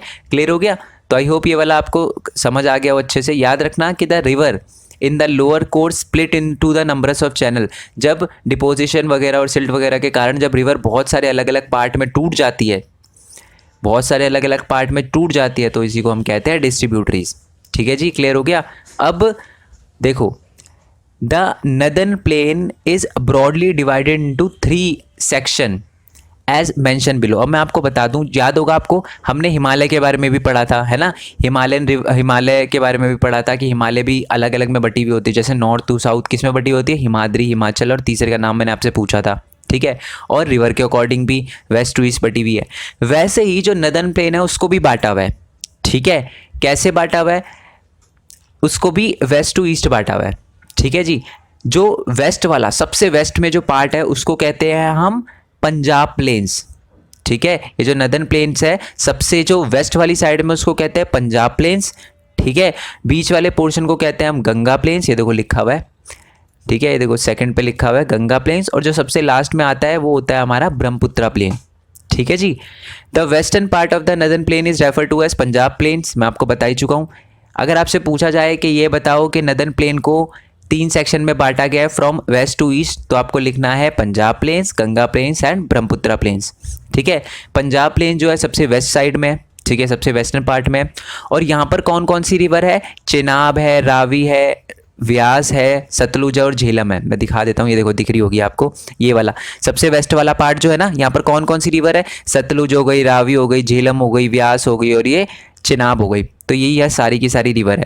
अब आप देखोगे कि ये हमारा इंडिया है, ये बॉर्डर है, ठीक है। और इसके ज़्यादातर जो रिवर है ना, ये अपनी पाकिस्तान की तरफ पड़ रही है ना, अपना तो नहीं है पाकिस्तान, बट जो लार्ज पार्ट है, ठीक है, हमारे इसका नदर्न प्लेन के वेस्टर्न पार्ट यानी पंजाब प्लेन का, वो ज़्यादातर पाकिस्तान पे पड़ता है, ठीक है। और the section is dominated by the doabs. अब ये दुआब क्या होता है, देखो सिंपल सा बताता हूँ। पंजाबी में आब को कहते हैं पानी और दुओ को कहते हैं दो, मतलब टू, ठीक है। तो 2 रिवर के बीच का एरिया कहलाता है दुआब, और इसी वजह से पंजाब का नाम पड़ा है पंजाब, क्योंकि पंजाब जो है पंच यानी 5 और आब का मतलब पानी, तो जहाँ पर 5 रिवर बहती हो उसी के नाम से पंजाब पड़ा है, ठीक है। मैं आपको दिखा देता हूँ दुआब की definition. Doab is a word use particularly in the Pakistan and India to describe the region of land that lies between the 2 confluent or the converging river. 2 river के बीच का जो एरिया होता है ना, वो अपना दुआब कहलाता है। ये एक रिवर है, ये एक रिवर है, तो उन दोनों के बीच का जो एरिया वो दुआब कहलाता है। इसलिए पंजाब का नाम भी क्या पड़ा, पंजाब पड़ा, क्योंकि पंच यानी 5, आब यानी पानी, और आपको पता ही है कि पंजाब के अंदर ये सारी की सारी 5 रिवर है, ठीक है। कौन सी, झेलम, ये लिखी हुई है ना, झेलम, चिनाब, रावी, व्यास, ये सतलुज, ये 5 रिवर है, और इसी की वजह से पंजाब का नाम क्या पड़ा, पंजाब, ठीक है। अब आते हैं हम गंगा प्लेन्स पर, ठीक है। गंगा प्लेन्स क्या होता है, जो घाघर, ठीक है, घाघर रिवर से टिस्टा रिवर के बीच वाला जो एरिया, ये तो आपको पता चल गया। वेस्ट वाली साइड वाला जो प्लेन था उसको क्या कहते थे हम, उसको हम कहते थे पंजाब प्लेन्स। और जो घाघर रिवर और टिस्टा रिवर के बीच वाला जो प्लेन होता है ना, नदर्न प्लेन होता है, उसको हम कहते हैं गंगा प्लेन्स, क्योंकि यहाँ पर ये देखो गंगा, मेजरली गंगा निकल रही है, तो ये गंगा प्लेन्स है, ठीक है। ये कौन कौन सा स्टेट कवर करके रखती है, अपना नदर्न इंडिया का हरियाणा हो गया, दिल्ली का भी थोड़ा सा पार्ट, यूपी हो गया, बिहार हो गया, थोड़ा सा झारखंड हो गया, पार्शली झारखंड हो गया, वेस्ट बंगाल का भी बहुत सारे एरिया कवर करती है, ठीक है, ईस्ट तक। तो ये सारे के सारे एरिया जो है वो कवर करके रखती है कौन, गंगा प्लेन, ठीक है। अब आते हैं हम ब्रह्मपुत्रा प्लेन पे। ब्रह्मपुत्रा प्लेन बड़ा सिंपल है यार, कुछ नहीं, जो ब्रह्मपुत्रा प्लेन है ना, वो सिर्फ और सिर्फ असम का एरिया कवर करके रखती है, ठीक है। Brahmaputra plain lies in the state of Assam, ठीक है जी। आई होप ये आपको समझ आ गया हो। तो हमको समझ आ गया कि जो नदर्न प्लेन है वो वेस्ट टू ईस्ट 3 पार्ट में बटा हुआ है। पहला जो सबसे वेस्ट में उसको पंजाब प्लेन कहते हैं, उसके बाद बीच में जो है उसको गंगा प्लेन कहते हैं, उसके बाद जो सबसे ईस्ट में उसको क्या कहते हैं, ब्रह्मपुत्रा प्लेन, ठीक है। अब मेरा बहुत सारे बच्चों के माइंड में आता है कि सर प्लेन का मतलब पूरा ही प्लेन, मतलब बिल्कुल ही प्लेन। नहीं जी, ऐसा नहीं है कि जो हमारा नदर्न प्लेन है वो पूरा ही प्लेन है, नाम बेशक उसका प्लेन है, बट वो पूरा प्लेन नहीं है। कहीं कहीं जगह पर अलग अलग टाइप की मिट्टी मिलती है, और इन्हीं फीचर्स के आधार पर, ठीक है, इन्हीं रीजन के आधार पर भी नदर्न प्लेन को 4 रीजन में डिवाइड किया गया है, ठीक है जी। और वो 4 रीजन कौन कौन से है, भाबर, तेराई, भांगर और खादर, ठीक है। क्लियर हो गया। अब हम पढ़ते हैं सबसे पहले तो भाबर के बारे में, ठीक है। हिमालय से जब रिवर नीचे गिरती है ना, तो ये जो एरिया है भाबर है, ठीक है। ये भी नदर्न प्लेन में ही आता है तो एकदम से सीधा ही, थोड़ा पत्थर वत्थर हो गए तो क्या हो गया, है ना। तो यहाँ पर क्या होते हैं, the river after descending from the mountains deposit payable in the narrow belt of about 8 to 16 kilometre in width lying parallel to the slope of the Shivalik is known as Bhabar. ये बड़ा सिंपल है। देखो जब हिमालय से रिवर गिरती है ना, ठीक है, तो अब मैंने कहा था आपको पत्थर वगैरह भी लेकर आती है, सब कुछ सिल्ट वगैरह डिपॉजिट वगैरह लेकर आती है, तो क्या होते हैं नीचे की तरफ इकट्ठे हो जाते हैं। सबसे जो नीचे सब देखो, एक तो होते हैं सबसे ऊपर वाले पहाड़, उसको हम कहते हैं ग्रेटर हिमालय, ठीक है। उसके बाद आते हैं अपने लेसर हिमालय, उसके बाद आती है अपनी शिवालिक, ठीक है। शिवालिक के बाद क्या होता है, नदन प्लेन स्टार्ट हो जाता है। तो ये पूरा का पूरा नदन प्लेन है, ठीक है। तो सबसे पहले नदन प्लेन में आता है भाबर, ठीक है। तो जो रिवर से नीचे बड़े बड़े पत्थर गिरते हैं ना, तो यहाँ पर इकट्ठे हो जाते हैं, ठीक है। और वो यहाँ से लेकर यहाँ तक, ठीक है। ये तो आपको सिर्फ एक पिक्चर में दिखा रखा है। अगर मैं आपको इसमें बताऊँ ना, तो जैसे मान लो यहाँ पर शिवालिक ख़त्म हो रहा है, अज्यूम करना कि यहाँ पर शिवालिक ख़त्म हो रहा है, ठीक है। और उसके बाद 8 से लेकर 16 किलोमीटर तक का एरिया, जिसको मैं ऐसे कर रहा हूँ, ठीक है। वो जो एरिया है, मैं दिखाने की कोशिश करता हूँ कि ये जो एरिया है ना 8 से लेकर 16 किलोमीटर का, यहाँ से लेकर ऊपर से लेकर नीचे तक, यहाँ से लेकर पूरा एक 8 से लेकर 16 किलोमीटर तक का एरिया है ना, यहाँ पर क्या होते हैं, अपने पत्थर ही पत्थर जमा हो जाते हैं और इसी को हम कहते हैं भाबर, ठीक है जी। क्लियर हो गया। और जो भाबर होते हैं ना, all the stream disappear in the Bhabar belt, मतलब जितनी भी रिवर होती है ना, वो भाबर में बिल्कुल गायब सी हो जाती है। क्यों गायब सी हो जाती है, डिसअपेयर सी क्यों हो जाती है? क्योंकि इतने बड़े पत्थर होते हैं कि पत्थरों के बीच में से पानी निकल जाता है, रिवर निकल जाती है, पता ही नहीं चलता। समझ रहे हो ना? क्लियर हो गया ना ये आपको? देखो जब हिमालय से रिवर गिरती है, शिवालिक से रिवर गिरती है, तो यहाँ बड़े बड़े पत्थर होते हैं, पत्थरों के बीच में से पानी निकल जाता है, किसी को पता ही नहीं चलता कि यहाँ रिवर थी भी या नहीं थी, है ना। तो इसलिए यहाँ पर क्या हो जाती है, जो रिवर होती है वो एक तरह से डिसअपेयर हो जाती है, ठीक है जी। क्लियर हो गया। अब आते हैं हम दूसरे पोर्शन पे, जिसको कहते हैं तेराई, ठीक है। ये आपको भाबर की पिक्चर दिख गई ना। अब आते हैं हम तेराई पे। तेराई जो होता है कि साउथ में होता है, ठीक है। किसके साउथ में होता है? भाबर के साउथ में होता है। The stream and the river reemerge, क्योंकि यहाँ पर देखो थोड़ी सी मिट्टी वाला एरिया है, तो हमें ये देखो यहाँ पर भी और ये भी, ठीक है, मिट्टी वाला एरिया, ये बिल्कुल भाबर के बाद पड़ता है, तो यहाँ थोड़ी मिट्टी मिट्टी होती है, तो हमें थोड़ी थोड़ी रिवर दिखना स्टार्ट हो जाती है, ठीक है। और ये स्वम्पी और मैशी और वेट इलाका होता है, ठीक है, दलदली जिसको हिंदी में कहते हैं, ठीक है। और मैशी होता है, थोड़ा सा गीला इलाका होता है, ठीक है। तो इसी को हम कहते हैं तेराई। ज़्यादातर यहाँ पर क्या होता है, फुल ऑफ वाइल्ड लाइफ, यानी ये पूरा का पूरा फॉरेस्ट होता है, यहाँ पर जंगली जानवर वगैरह रहते हैं, ठीक है। The forest have been clear to create the agriculture land and to settle migrants from the Pakistan after the partition. इसका मतलब है कि अब क्या हो गया, ये तेराई वाला एरिया थोड़ा सा कम हो गया। क्यों? क्योंकि हमने इसको काट कर यहाँ पर घर बनाना स्टार्ट कर दिया है, ठीक है। क्यों? क्योंकि हमारी पॉपुलेशन बढ़ गई है और आफ्टर द माइग्रेशन, ठीक है, हमारा जब पार्टीशन हुआ था, पार्टीशन के बाद, पार्टीशन पता है ना 1947 में इंडिया और पाकिस्तान, मतलब इंडिया टूट चुका था और पाकिस्तान एक पार्ट बन गया था। तो जो पाकिस्तान से आए लोग हैं ना, उनको बसाने के लिए हमने तेराई वाले रीजन के अंदर जितने भी जगह थी उसको काट कर वहाँ पर घर बनाना स्टार्ट कर दिया, ठीक है जी। तो ये भी क्लियर हो गया। सबसे पहले शिवालिक के जो फुट हिल्स पे है उसको भाबर कहते हैं, ठीक है, वहाँ पर रिवर नहीं दिखती। फिर तेराई में रिवर दिखने लगती है थोड़ा थोड़ा, ये गीला और मैशी और दलदली सा इलाका होता है, ठीक है। और वाइल्ड लाइफ थी पहले यहाँ पर, बट अब क्या है, धीरे धीरे यहाँ पर हमने सेटल होना स्टार्ट कर दिया, ठीक है। अब हम बात करते हैं तेराई के बाद वाले रीजन की, यानी ये वाले रीजन की। और यहाँ पर क्या है, यहाँ पर है भांगर, ठीक है। एक बात और बता दूँ, भांगर में और भाबर में कंफ्यूज मत होना, ठीक है। भाबर जो है बिल्कुल शिवालिक के नीचे पड़ता है और जो भांगर है वो तेराई के बाद पड़ता है, ठीक है। अब ये भांगर क्या होता है, it lie above the foothills of the river and present in the terrace like feature. अब क्या होता है, ये रिवर है ना, रिवर के ये वाला जो एरिया दिख रहा है ना, रिवर के जो फुट हिल्स के ऊपर होता है, ये वाला जो एरिया होता है ना, फुट हिल्स के ऊपर, ये पूरा फुट हिल्स वाला एरिया है, ठीक है। इसके जो ऊपर वाला एरिया होता है ना, ये वाला, ये जो टेरेस लाइक फीचर होते हैं, ठीक है, ये यहाँ पर भी दिख रहा होगा आपको, ये टेरेस लाइक फीचर होता है, ये देखो थोड़ा ऊपर की तरफ उठा हुआ है, टेरेस लाइक फीचर है, तो इसी को हम कहते हैं भांगर, ठीक है। The largest part of the northern plain is formed of the older alluvial soil. The soil in the region contain the calcareous deposit locally known as kankar. इसका मतलब है कि जो भांगर है ना, ज़्यादातर हमें ओल्ड एलुवियल सॉइल दिखाई देने के लिए मिलती है यहाँ पर। अब ओल्ड एलुवियल सॉइल क्या होता है, देखो, यानी एक टाइम था कि जब ये रिवर है ना बहुत ऊपर तक जाती थी, यानी भांगर में भी आ जाती थी, यहाँ पर भी आ जाती थी, ठीक है। तो एक टाइम था जब ये एक न्यू एलुवियल सॉइल होती थी, ठीक है, बट अब यहाँ तक रिवर नहीं आती, तो इसलिए यहाँ पर जो रिवर है, ठीक है, यहाँ पर जो मिट्टी है वो ओल्ड हो गई है, तो इसलिए इसको ओल्ड एलुवियल सॉइल कहते हैं, ठीक है। तो ये ओल्ड एलुवियल सॉइल से बना हुआ है, ओके। और यहाँ पर बहुत सारे छोटे छोटे छोटे छोटे छोटे छोटे कंकड़ देखने को भी मिलते हैं हमें, ठीक है।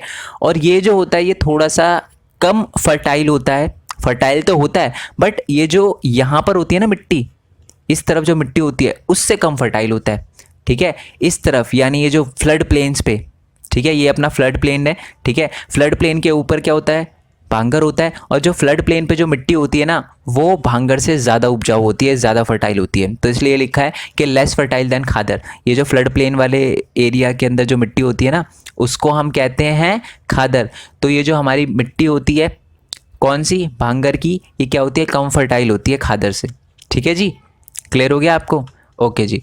ये देखो ये फ्लड प्लेन है, ठीक है, तो ये वाला अपना भांगर हो गया, ठीक है। ये जो टेरेस लाइक फीचर बन रहा है ना, एक टाइम था जब जो रिवर थी उसका फ्लो बहुत ज़्यादा बढ़ जाता था और यहाँ पर आ जाता था, ठीक है, but over the period of time यहाँ पर नहीं आ सकी रिवर, थोड़ा फ्लो उसका कम हो गया, इसकी वजह से यहाँ पर जो पहले से मिट्टी थी ना वही मिट्टी थी, तो इसलिए इसको ओल्ड एलुवियल सॉइल बोला जाता है, ठीक है जी। क्लियर हो गया? अब हम बात करते हैं अपने लास्ट नदर्न प्लेन के रीजन के अकॉर्डिंग जो बांटा गया है, रिलीफ फीचर के अकॉर्डिंग जो नदर्न प्लेन को बांटा गया उसकी, वो है खादर। अब एक खादर क्या होता है, the newer younger deposit of the flood plain are called khadar. इसका मतलब ये है कि जो हमारी नई नई देखो ये रिवर है, हर साल यहीं से बहती है, तो अब जब ज़्यादा पानी आ जाता है ना तो यहाँ तक फैल जाती है, तो ये हमेशा इस पूरे एरिया की यानी ये वाले एरिया की हर साल मिट्टी बदलती है, ठीक है। तो इसलिए ही जो खादर होती है उसको हम क्या कहते हैं, मतलब न्यू सॉइल और जो यंग डिपॉजिट होता है वो हर साल खादर के फ्लड प्लेन्स में हमें मिलता है, ठीक है। मतलब ये जो खादर वाला इलाका होता है यहाँ पर जो मिट्टी होती है वो हर साल बदलती है, ठीक है। यहाँ पर जो मिट्टी होती है ना वो हर साल बदलती है, क्योंकि पानी का बहाव हर साल गर्मियों में मतलब सर्दियों में क्या होता है, तेज़ होता है, जिसकी वजह से यहाँ की मिट्टी बदलती रहती है, ओके। और दे रिन्यूड ऑलमोस्ट एवरी ईयर, ठीक है। मैं आपको बता ही चुका हूँ हर साल बदलती है और ये बहुत फर्टाइल होती है। इन चारों में से भाबर, तेराई, खादर और भांगर में से सबसे ज़्यादा जो फर्टाइल है वो अपनी खादर ही है, ठीक है। मोर फर्टाइल एंड लेस कंकड़। हमारे जो भांगर होते हैं उसमें कंकड़ थे छोटे छोटे, बट खादर में कंकड़ नहीं है और वो ज़्यादा फर्टाइल है, ठीक है जी। आई होप ये वाला आपको नदर्न प्लेन का समझ आ गया हो। सो 1, 2 एंड 3rd पार्ट में हम देख चुके थे हिमालयन रेंज के बारे में, ठीक है। इंडिया के फिजियोग्राफिक डिवीजन हिमालयन रेंज के बारे में पढ़ चुके थे। उसके बाद में हमने पढ़ा था नदर्न प्लेन के बारे में, ठीक है। लास्ट पार्ट में हमने नदर्न प्लेन के बारे में पढ़ा था। अच्छा, नदर्न प्लेन में जो रिलीफ फीचर के अकॉर्डिंग जिस एरिया के अंदर सबसे ज़्यादा फर्टाइल सॉइल पाई जाती है ना उस एरिया को क्या कहते हैं वो मेरे को कमेंट बॉक्स में आप मेरे को बताओ, ठीक है जी। तो आज हम बात करेंगे उससे थोड़ा नीचे के बारे में, यानी हम बात करेंगे आज पेनिनसुलर प्लेटो के बारे में कि क्या होता है, कैसे बना है, ये इन सारी की सारी चीज़ों के बारे में बात करेंगे, ठीक है जी। सबसे पहले तो यार पेनिनसुलर प्लेटो जो है वो 2 वर्ड से मिलकर बना है, एक तो है पेनिनसुलर, एक है प्लेटो।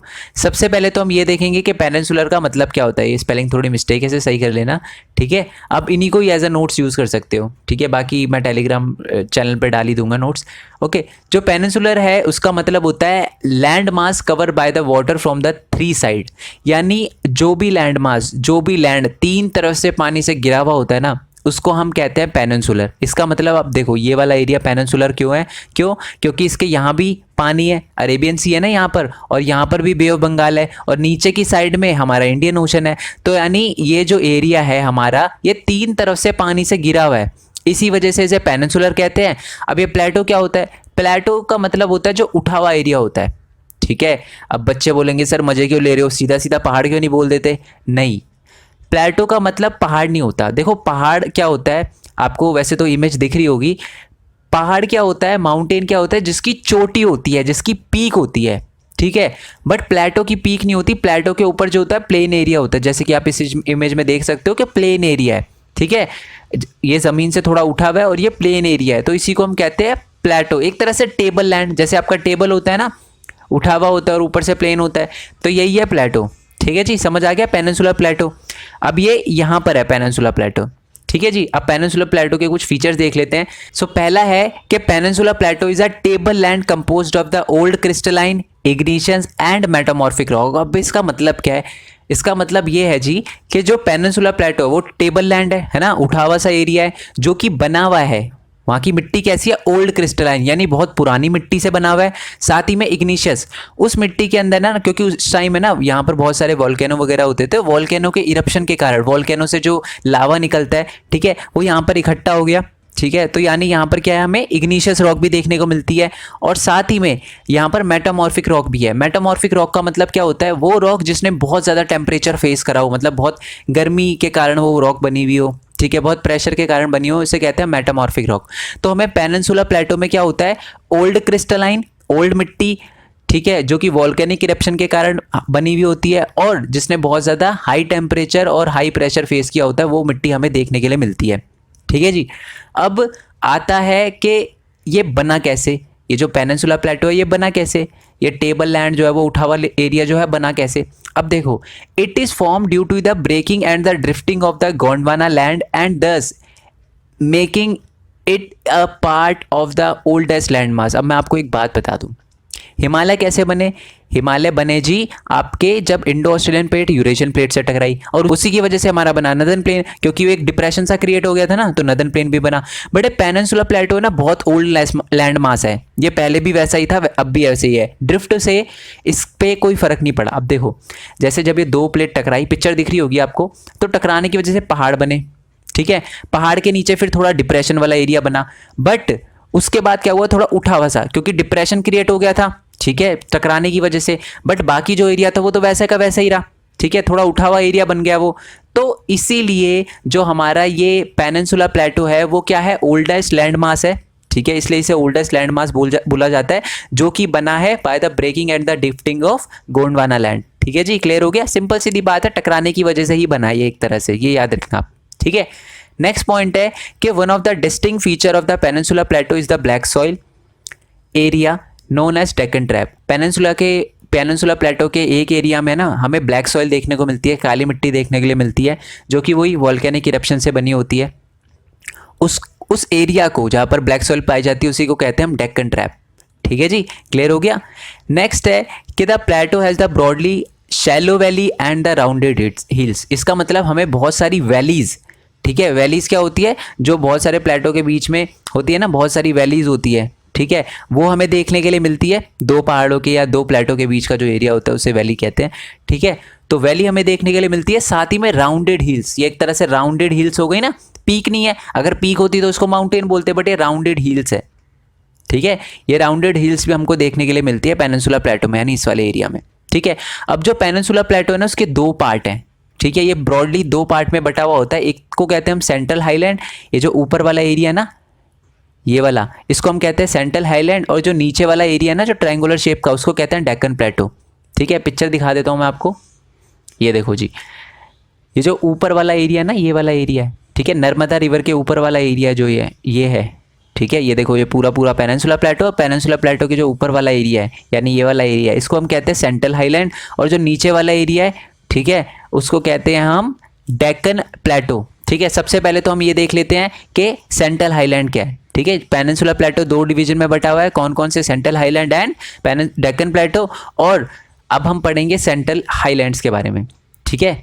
देखो जी, मैं आपको बता दूं यार, एग्जाम में आपको डायरेक्ट क्वेश्चन आता है, ठीक है, कि explain the feature of central highland, यहाँ आ सकता है right a short note on central highland, तो ये लिख कर आना है आपको। तो पहला पॉइंट ये है कि the part of the peninsula plateau lying to the north of the Narmada river covering the major area of Malwa plateau is known as central highland. ये आपको ना दिख रहा होगा, ये यहाँ पर एक नर्मदा रिवर है, नर्मदा रिवर के ऊपर वाला एरिया, ठीक है, ऊपर वाला एरिया, नर्मदा रिवर के ऊपर वाला एरिया, और जिसमें मालवा प्लेटो ने ज़्यादा एरिया, देखो मालवा प्लेटो लिखा ना, ज़्यादा एरिया कवर कर रखा हो, उसी को हम कहते हैं सेंट्रल हाईलैंड, ठीक है। दिखा देता हूँ मैं आपको, ये देखो जी, ये अपनी नर्मदा रिवर हो गई, नर्मदा रिवर के ऊपर वाला एरिया, ठीक है, जिसका ज़्यादातर पोर्शन मालवा प्लेटो ने कवर कर रखा हो, उसको हम कहते हैं सेंट्रल हाईलैंड, ठीक है। नेक्स्ट पॉइंट है कि the Vindhya range is bounded by the Satpura range on the south and the Aravalli on the north east, यानी नॉर्थ ईस्ट साइड में, यहाँ पर ये देखो नॉर्थ ईस्ट साइड में अरावली हिल्स है, ठीक है, क्लियर हो गया, सेंट्रल हाईलैंड के नॉर्थ ईस्ट साइड में अरावली हिल्स है, और साथ ही में साउथ के अंदर विंध्या रेंज है, ठीक है, जो कि सतपुरा रेंज से थोड़ा सा ऊपर है, ठीक है, तो ये क्लियर हो गया, सेकंड पॉइंट भी आपको। नेक्स्ट पॉइंट है कि river drained in this region mainly Chambal, the Sindh, Betwa and the Ken. ये देखो, ये चंबल रिवर दिख रही है, यहीं पर बेतवा है, ठीक है, और यहीं पर आपको केन भी मिलेगी, यानी ये 3 रिवर इस एरिया में हमें देखने के लिए मिलती है। ठीक है, कौन से एरिया में? हमारे सेंट्रल हाईलैंड में। और एक और बात मैं आपको बता दूं, ये जो रिवर है, ये देखो आप चंबल रिवर देख रहे हो, ये यहाँ से यानी साउथ वेस्ट से, साउथ वेस्ट हो गया ना, नीचे की तरफ है और वेस्ट की तरफ है, तो साउथ वेस्ट से नॉर्थ ईस्ट की तरफ जाती है। इसका मतलब क्या है? यहाँ से ये एरिया जो है उठा हुआ है। ठीक है, आपको पिक्चर दिख रही होगी। इसका मतलब क्या है? जो यहाँ से ये वाला एरिया उठा हुआ है, इसी की वजह से जो सारी की सारी रिवर है इस तरफ जाती है। ठीक है, इस तरफ। ठीक है, साउथ वेस्ट से नॉर्थ ईस्ट की तरफ जाती है। ठीक है, इससे इसका स्लोप पता चलता है कि यहाँ से जो ज़मीन है वो थोड़ी सी उठी हुई है। ठीक है, इंडिकेटिंग इट्स स्लोप। ओके जी, नेक्स्ट पॉइंट है कि the central highland are wider in the west but narrower in the east. इसका मतलब है कि वेस्ट की साइड में, ये वेस्ट की साइड है ना, वेस्ट की साइड में जो सेंट्रल हाईलैंड है वो थोड़ा सा चौड़ा है, वाइड है। ठीक है, बट अगर हम ईस्ट की साइड में आ जाओ तो वो थोड़ा सा क्या है? नैरो है। ओके जी, क्लियर हो गया। नेक्स्ट पॉइंट है आपका कि the eastward extension of the plateau are locally known as Bundelkhand and Baghelkhand. इसका मतलब है अगर हम इसके ईस्ट साइड में आ जाए, सेंट्रल हाईलैंड के बिल्कुल ईस्ट साइड में आ जाए ना, तो यहाँ पर हमें क्या देखने के लिए मिलेगा? बुंदेलखंड और बघेलखंड। ठीक है, ये देखने के लिए मिलेगा। और ये क्या है? ये दोनों के दोनों ही प्लेटो वाले एरिया हैं। ठीक है जी, क्लियर हो गया। और अगर बिल्कुल ही एक्सटेंशन में चले जाएंगे, ईस्टवर्ड एक्सटेंशन में चले जाएंगे, तो हमको एक और प्लेटो देखने के लिए मिलेगा जिसका नाम है छोटा नागपुर प्लेटो। ये देखो दिख रहा है ना, बिल्कुल ईस्ट में चलेगा। यहाँ पर बुंदेलखंड और बघेलखंड है, बट अगर बिल्कुल ईस्ट में चले जाएंगे तो हमें यहाँ पर देखेंगे छोटा नागपुर प्लेटो। ठीक है, और छोटा नागपुर प्लेटो के अंदर सिर्फ एक ही रिवर जाती है जिसका नाम है दामोदर रिवर। याद रखना, ये क्वेश्चन 1 मार्क्स में आ सकता है। ओके जी, आपको समझ आ गया सेंट्रल हाईलैंड? कोई दिक्कत हो तो कमेंट बॉक्स में मेरे से पूछ लेना। ठीक है, सिंपल है कि नर्मदा रिवर के ऊपर जहाँ मालवा प्लेटो होता है, ज़्यादातर एरिया जो कवर करके रखता है, उसी को हम सेंट्रल हाईलैंड कहते हैं। ठीक है, साउथ में बात करें तो विंध्या रेंज है। ठीक है, नॉर्थ वेस्ट में बात करें तो अरावली हिल्स है। 4-5 रिवर, 2-3 रिवर हमें देखने के लिए मिलती है, चंबल, सिंध, बेतवा, केन। ठीक है, और साथ ही में के ईस्ट में जाएंगे, ईस्टवर्ड जाएंगे मालवा प्लेटो के, तो हमें बुंदेलखंड और बघेलखंड देखने के लिए मिलेगा। और बिल्कुल ईस्ट में चले जाएंगे तो हमें एक छोटा नागपुर प्लेटो देखने के लिए मिलेगा, और वहाँ पर एक ही रिवर होती है, कौन सी? दामोदर रिवर। ठीक है जी, और इसका जो स्लोप है वो थोड़ा सा उठा हुआ है, यानी ये वेस्ट की साइड में थोड़ा सा उठा हुआ है, इसलिए जो रिवर है west to south west to north east जाती है। ओके, अब हम बात करते हैं डेक्कन प्लेटो की। हमको ऊपर वाला जो एरिया था, यानी ये वाला जिसको हमने सेंट्रल हाईलैंड बोला था, इसके बारे में हमने पढ़ लिया, क्लियर हो गया। अब हम बात करते हैं डेक्कन प्लेटो की। डेक्कन प्लेटो में भी सेम ही क्वेश्चन आता है कि write a short note on Deccan plateau. ठीक है, तो ये भी बड़ा सिंपल है। The Deccan plateau is a triangular land mass. ये बिल्कुल ट्रायंगुलर लैंड मास है। अब बहुत सारे बच्चे बोलेंगे सर आपने ये वाला एरिया कवर क्यों नहीं करा? यहाँ पर है ना पहाड़ है।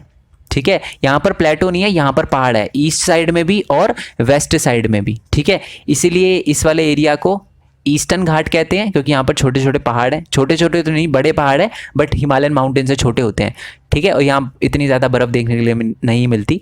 ठीक है, तो यहाँ पर जो पहाड़ है इसको कहते हैं हम ईस्टर्न घाट, इसको कहते हैं हम वेस्टर्न घाट। ये पहाड़ की रेंज है।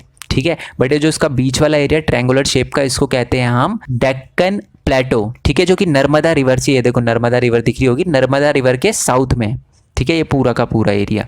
ठीक है, अगर हम बात करें कि नदन बॉर्डर की बात करें तो नदन में क्या है? ये अपना सतपुरा रेंज है।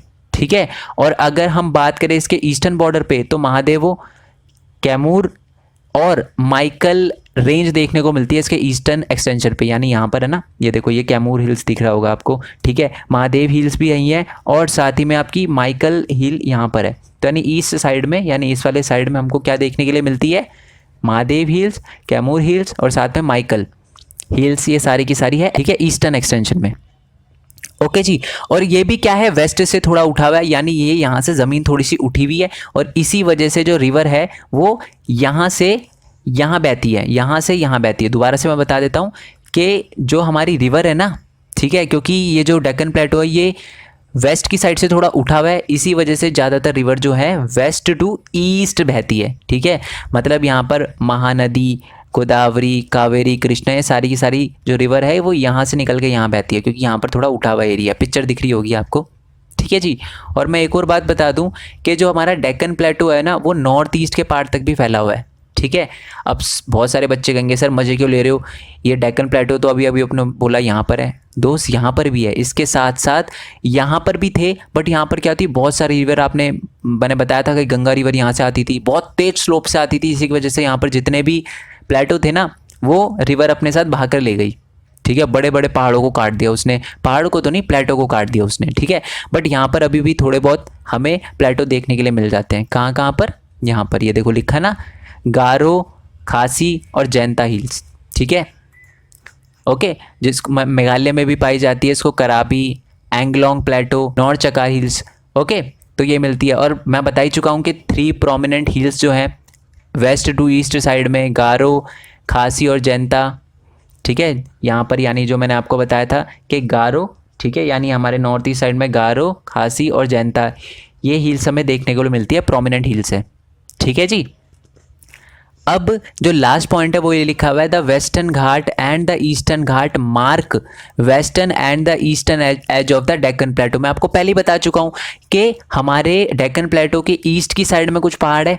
ठीक है, इसी वजह से इस वाले एरिया को हम क्या कहते हैं, ईस्टर्न घाट्स कहते हैं। ठीक है, और वेस्ट साइड में भी कुछ पहाड़ की रेंज है, इसलिए इसको हम क्या कहते हैं, वेस्टर्न घाट्स कहते हैं। अब हम इसी के बारे में पढ़ लेते हैं, वेस्टर्न घाट और ईस्टर्न घाट के बारे में पढ़ लेते हैं। और मैं बता दूं, मोस्ट इंपॉर्टेंट क्वेश्चन है दोस्त, first term periodic test final के एग्जाम में ये क्वेश्चन आपको ज़रूर देखने के लिए मिलेगा कि difference between western ghat and eastern ghat. 101% मैं लिख के दे सकता हूँ, ये क्वेश्चन आपको ज़रूर देखने के लिए मिलेगा।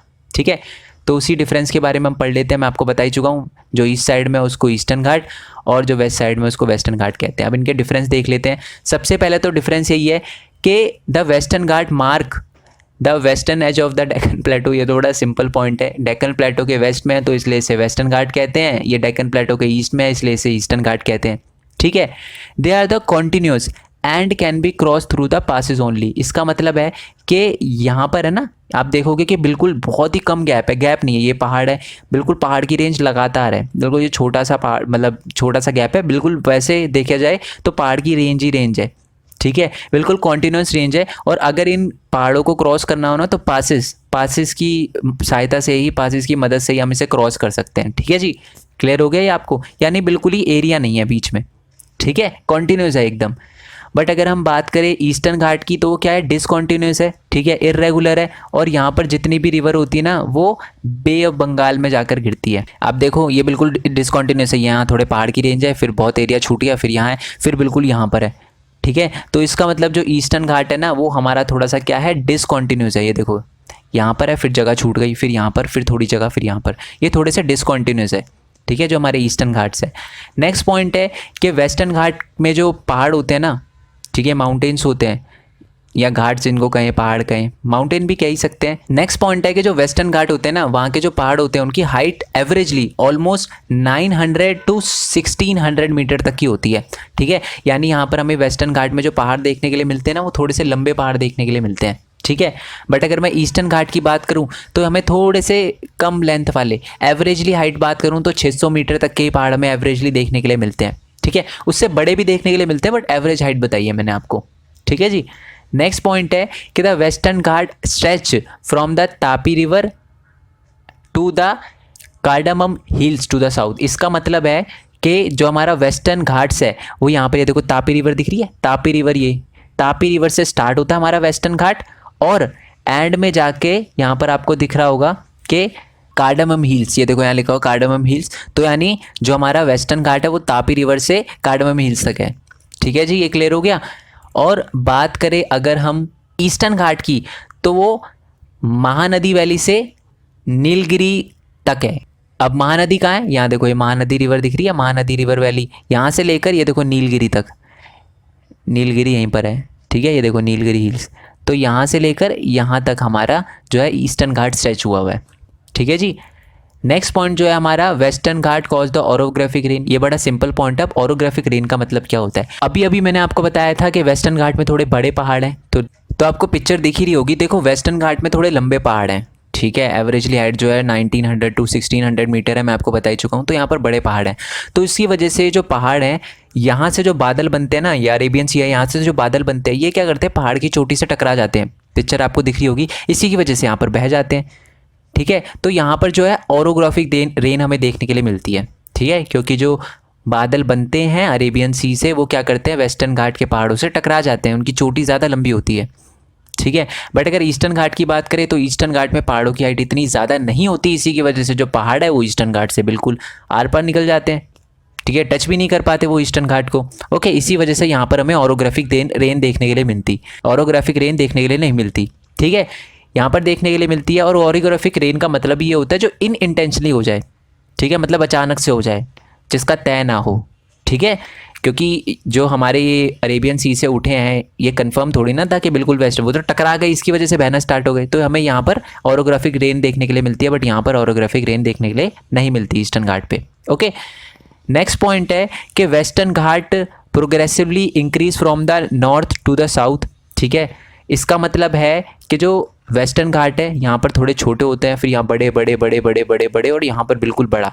सबसे बड़ा पहाड़ हमें वेस्टर्न घाट में यहीं देखने के लिए मिलता है। तो आपका आगे वाला पॉइंट यही लिखा हुआ है कि जो हमारे वेस्टर्न घाट में सबसे बड़ा पहाड़ है ना, उसका नाम है अनाईमुड़ी, उसकी जो हाइट है वो 2695 मीटर है, ठीक है जी, ये याद रहेगा आपको कि नॉर्थ टू साउथ इसकी हाइट जो है वेस्टर्न घाट के पहाड़ों की वो इंक्रीज़ होती रहती है, ठीक है। और हमें यहाँ पर साउथ के अंदर वेस्टर्न घाट के बिल्कुल सदर्न स्ट्रेच पे सबसे बड़ा वेस्टर्न घाट का पहाड़ देखने के लिए मिलता है, जिसका नाम है अनाईमुड़ी 2695, ये भी डिफरेंस में लिखना है आपको, ठीक है, ये देखो लिखा हुआ है 2695। ओके, उसके बाद एक छोटा और है डोडा बेटा, ठीक है, ये भी 2637 मीटर है, पर सबसे ज़्यादा जो हाइट है वो आपकी अनाईमुड़ी की है। और अगर ईस्टर्न घाट की बात करें तो ईस्टर्न घाट में सबसे बड़ा जो पहाड़ है उसकी जो हाइट है वो है 1501 मीटर, ठीक है, जिसका नाम है महेंद्रगिरी। ओके जी, क्लियर हो गया।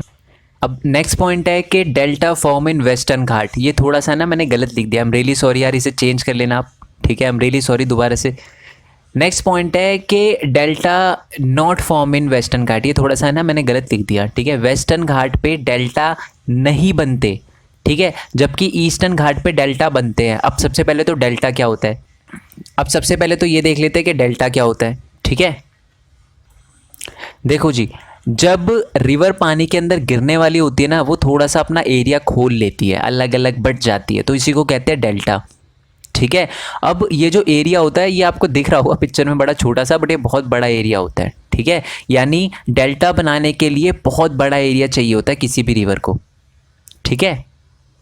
बट दिक्कत ये है कि जो हमारा वेस्टर्न घाट है, जो हमारा वेस्टर्न घाट है ना, वो बिल्कुल बिल्कुल ही नज़दीक है पानी से, बिल्कुल अरेबियन सी के बिल्कुल, तो यहाँ से जो रिवर है वो डायरेक्टली गिर जाती है, ठीक है। तो यहाँ पर वो जो रिवर है वो डेल्टा नहीं बना पाती, क्योंकि बिल्कुल ही पास में है पानी के, बिल्कुल पास ही में है पानी के, तो डायरेक्ट गिर जाती है, वो इतना बड़ा एरिया नहीं मिलता किसी भी रिवर को कि यहाँ पर डेल्टा बना पाए। बट ईस्टर्न घाट में क्या है, बहुत बड़ा एरिया है डेल्टा बनाने के लिए, आप देखोगे बहुत बड़ा एरिया है डेल्टा बनाने के लिए, यहाँ से जब रिवर निकलती है तो बिल्कुल बहुत बड़ा एरिया अलग अलग पार्ट में बढ़ जाती है, तो इसी की वजह से हमें ईस्टर्न घाट पे हमें क्या है, डेल्टा देखने के लिए मिलता है, बट हमें वेस्टर्न घाट में डेल्टा देखने के लिए नहीं मिलता। ओके जी, आई होप आपको वेस्टर्न घाट और ईस्टर्न घाट में डिफरेंस समझ आ गया हो। मोस्ट इंपॉर्टेंट क्वेश्चन है, तो उसे याद कर लो बहुत अच्छे से, ठीक है। नेक्स्ट हम देखेंगे हमारा next physiographic division Indian desert, ठीक है। अब इंडियन डेजर्ट क्या आपको पता ही है कि एक ही ऐसी स्टेट है जहाँ पर डेजर्ट है, वो है हमारा राजस्थान, ठीक है। और ये जो इंडियन डेजर्ट है वो कहाँ से लेकर कहाँ तक है, अरावली हिल्स, ये दिख रहा है ना आपको अरावली हिल्स, ठीक है, अरावली हिल्स के इस साइड में यानी वेस्ट साइड में, ठीक है, क्या है, इंडियन डेजर्ट है, ठीक है जी, बिल्कुल वेस्ट साइड में, अरावली हिल्स के वेस्ट साइड में हमारा इंडियन डेजर्ट है, ठीक है। यहाँ पर क्या है, सैंड ड्यून्स है, ठीक है, अनड्यूलेटिंग सैंडी प्लेन्स, ठीक है, मतलब बिल्कुल ही मिट्टी है वहाँ पर, ठीक है, रेत है जिसे हम कह सकते हैं, रेत है यहाँ पर, और यहाँ सैंड ड्यून्स है। सैंड ड्यून्स क्या होते हैं, मिट्टी के पहाड़ नहीं बन जाते, ये है यहाँ पर सैंड ड्यून्स है, ठीक है। नेक्स्ट पॉइंट है कि यहाँ पर क्या होती है, लो रेनफॉल होती है, तो बड़ा सिंपल पॉइंट है, तो आपको पता ही है, जब भी इंडियन डेजर्ट दिमाग में आए ना, राजस्थान दिमाग में रखना, तो राजस्थान में क्या है कि लो रेनफॉल होती है 150 मिलीमीटर, ठीक है, मिलीमीटर पर ईयर होती है, जो कि बहुत ही कम है, बहुत ही ज़्यादा कम है। और इसी की वजह से क्या होता है, यहाँ पर गर्म टेम्परेचर, एरिड क्लाइमेट रहता है, और साथ ही में यहाँ पर लो वेजिटेशन कवर होता है, इतनी अच्छी खेती नहीं हो पाती इस एरिया में, ठीक है। Stream appear during the rainy season, यानी रेनी सीजन में हमें थोड़ी थोड़ी छोटी छोटी नदियाँ देखने के लिए मिलती है, स्ट्रीम देखने के लिए मिलते हैं। Soon after they disappear into the sand as they do not have enough water to reach the sea, इसका मतलब ये है कि यहाँ से मान लो जब बारिश के टाइम में हमें स्ट्रीम देखने के लिए तो मिलती है, बट यहाँ पर इतनी रेत है कि वो रेत के अंदर ही वो पानी सूख जाता है। इसी की वजह से कभी भी यहाँ तक आ ही नहीं पाता, यहाँ तक आ ही नहीं पाता कि वो जो नदी है वो पानी के अंदर गिर भी पाए। ठीक है जी, तो यहाँ से आते आते रिवर ही सूख जाती है। ओके जी, मिट्टी के अंदर मिल जाती है, सैंड के अंदर मिल जाती है। ओके, यहाँ पर एक ही बड़ी रिवर है इंडियन डेजर्ट के अंदर, वो है लूनी रिवर। ठीक है, लूनी रिवर है यहाँ पर, याद रखना, एक ही बड़ी रिवर है इंडियन डेजर्ट में जो है लूनी रिवर। ओके, और यहाँ पर बहुत सारे बार चांस भी बनते हैं। अब ये बार चांस का मतलब क्या होता है? Crescent shape dunes. डून्स तो हमें समझ आ गया ना, मिट्टी के जो रेत होते हैं, रेत के जो पहाड़ होते हैं उसको डून्स कहते हैं। अब एक बार चांस भी बनता है। बार चांस क्या होता है? ये देखो, चांद, क्रीसेंट मतलब चांद शेप में बनता है ना। ये देखो डून्स बना, यहाँ से मिट्टी आई, ठीक है, बहा के ले गई, तो ये सैंड डून्स बन जाते हैं। ये थोड़ा साइंटिफिक है, 34 डिग्री ये डिग्री वो डिग्री लिखा हुआ है, बस आप याद रखो। ये हवा जब बहुत तेज़ चलती है तो यहाँ से बहती है, ठीक है, और यहाँ पर क्रीसेंट शेप बना लेती है, ये बिल्कुल चांद जैसा बना लेती है, तो इसलिए इसको क्रीसेंट शेप डून्स बोलते हैं। ठीक है, वहाँ की लैंग्वेज में इसको बार चांस कहते हैं। ठीक है जी, आपको आ सकता है 1 मार्क्स में क्वेश्चन या 2 मार्क्स में क्वेश्चन, इसकी डेफिनेशन पूछी जा सकती है। Cover larger area but longitudinal dunes. ठीक है, लॉन्गिट्यूडनल होते हैं ये। ठीक है, become more prominent near the Indo Pakistan border, यानी ये जो इंडो पाकिस्तान बॉर्डर है, यहाँ पाकिस्तान है, इंडो है यानी इंडिया है, तो इनके बीच में हमें यहाँ पर ज़्यादातर बार चांस ही देखने के लिए मिलते हैं। ओके जी, क्लियर हो गया? तो नेक्स्ट पार्ट में मैं पक्का ये चैप्टर कंप्लीट करवा दूंगा। ठीक है, बस लास्ट पार्ट रह रहा है हमारा, कोस्टल प्लेन रह रहा है, और साथ ही में हमारा इंडियन आइलैंड रह रहा है, वो मैं आपको लास्ट पार्ट में क्लियर करवा दूंगा। अगर आपको वीडियो अच्छी लगी हो ना, अभी तक अगर देख रहे हो तो यार आपको अच्छी लगी होगी, तो वीडियो को लाइक ज़रूर करना, इससे मोटिवेशन मिलती है। चैनल को सब्सक्राइब करना और नोटिफिकेशन बेल दबा देना। ठीक है, बहुत सारे बच्चे बोलते हैं कि सर मैंने चैनल सब्सक्राइब कर रखा है बट आपने ब्लॉक कर दिया मेरे को। मैंने कहा क्यों यार? कहते सर आपकी नोटिफिकेशन ही नहीं आती। तो दोस्त इसलिए नहीं आती क्योंकि आप नोटिफिकेशन बेल नहीं दबाते, तो नोटिफिकेशन बेल ज़रूर दबाना। ठीक है यार, और साथ ही में यार मेरे न्यू चैनल का लिंक भी नीचे डिस्क्रिप्शन में दे रखा है, उसको भी सब्सक्राइब करना, वहाँ पर बहुत इंटरेस्टिंग चीज़ अपलोड होगी आपके लिए। ओके जी, और साथ ही में अगर इंस्टाग्राम फेसबुक पे आप मेरे को फॉलो करना चाहो तो कर सकते हो, लिंक नीचे डिस्क्रिप्शन में दे रखा है। और इसके नोट्स में, वैसे तो जीपी लिंक में डिस्क्रिप्शन के अंदर दे रखा होगा लिंक, बट अगर आप चाहते हो डायरेक्ट लिंक तो आप टेलीग्राम चैनल पर जाकर डाउनलोड कर सकते हो। टेलीग्राम बेसिकली एक ऐप है, डाउनलोड करना, फिर डिस्क्रिप्शन में एक लिंक दे रखा है, उस पर क्लिक करना, आप मेन पॉइंट स्टडी के क्लास 9th के टेलीग्राम चैनल पे आ जाओगे, वहाँ आपको नोट्स मिल जाएंगे। नहीं तो जो जीपी लिंक है उसको कैसे डाउनलोड करना, उसकी भी वीडियो मैंने डिस्क्रिप्शन में दे रखी है, ट्राई करके देखने ना, अगर हो जाता है तो वहाँ से आपको टेलीग्राम चैनल ज्वाइन करने की ज़रूरत नहीं पड़ेगी, बट ज्वाइन कर लो, अच्छा ही है। मैं वहाँ पर MCQ वगैरह भी पूछते रहता हूँ बच्चों से। ठीक है, सही डिस्कशन वगैरह चलता रहता है, उनको कोई प्रॉब्लम होती है तो वो भी पूछ लेते हैं। ठीक है, तो आपको सही हेल्प हो जाएगी। ओके यार, बाकी मैंने बोला दूसरे चैनल को सब्सक्राइब ज़रूर करना। ठीक है, नेक्स्ट वीडियो के लिए स्टे ट्यून, नेक्स्ट चैप्टर के लिए स्टे ट्यून। तब तक के लिए थैंक यू सो मच। जय हिंद, जय भारत, वंदे मातरम। सो 1 to 4th पार्ट में हम पढ़ चुके थे इंडिया के अलग अलग फिजियोग्राफिक डिवीज़न के बारे में। ठीक है, हमने हिमालयन माउंटेन के बारे में पढ़ा, उसके बाद हमने नदर्न प्लेन के बारे में पढ़ा, फिर हमने पेनिनसुला प्लेटो के बारे में पढ़ा जिसके 2 डिवीज़न थे, central highland and Deccan plateau. ठीक है, आज हम पढ़ेंगे कोस्टल प्लेन के बारे में। ठीक है जी, अब बहुत सारे बच्चे कहेंगे कि सर कोस्ट तो हमको पता है, कोस्ट क्या होता है? तट का एरिया। ठीक है, जिसके पास समुद्र होता है उसके पास वाला एरिया को हम कहते हैं कोस्ट। ठीक है, तट वाला एरिया जिसे हम कहते हैं। बट एक कोस्टल प्लेन क्या होता है? ये भी दोस्त बड़ा सिंपल है, सेम ही है। कोस्ट के पास वाला प्लेन एरिया वही कोस्टल प्लेन कहलाता है। ठीक है जी, ये कोस्ट है, कोस्ट के पास जो प्लेन वाला एरिया है जहाँ पर लोग रह सकते हैं, प्लेन एरिया है, तो उसी को हम कहते हैं कोस्टल प्लेन। आई होप इसमें कोई दिक्कत ना आई हो। ठीक है, अब इंडिया के अंदर कोस्टल प्लेन का है कि बिल्कुल पास ही में समुद्र हो, तो वो है ये देखो, ये हमारा है ईस्टर्न कोस्टल प्लेन, है ना, ये ईस्टर्न कोस्टल प्लेन है ना, पास में पानी है ना, समुद्र है, तो ये है ईस्टर्न कोस्टल प्लेन, और ये है अपना वेस्टर्न कोस्टल प्लेन। ठीक है, इसी के बारे में हम पढ़ने वाले हैं। ठीक है जी, तो आइए शुरू करते हैं। सो वेस्टर्न कोस्टल प्लेन और ईस्टर्न कोस्टल प्लेन में डिफरेंस, ये भी मोस्ट इंपॉर्टेंट क्वेश्चन बनता है दोस्त आपका।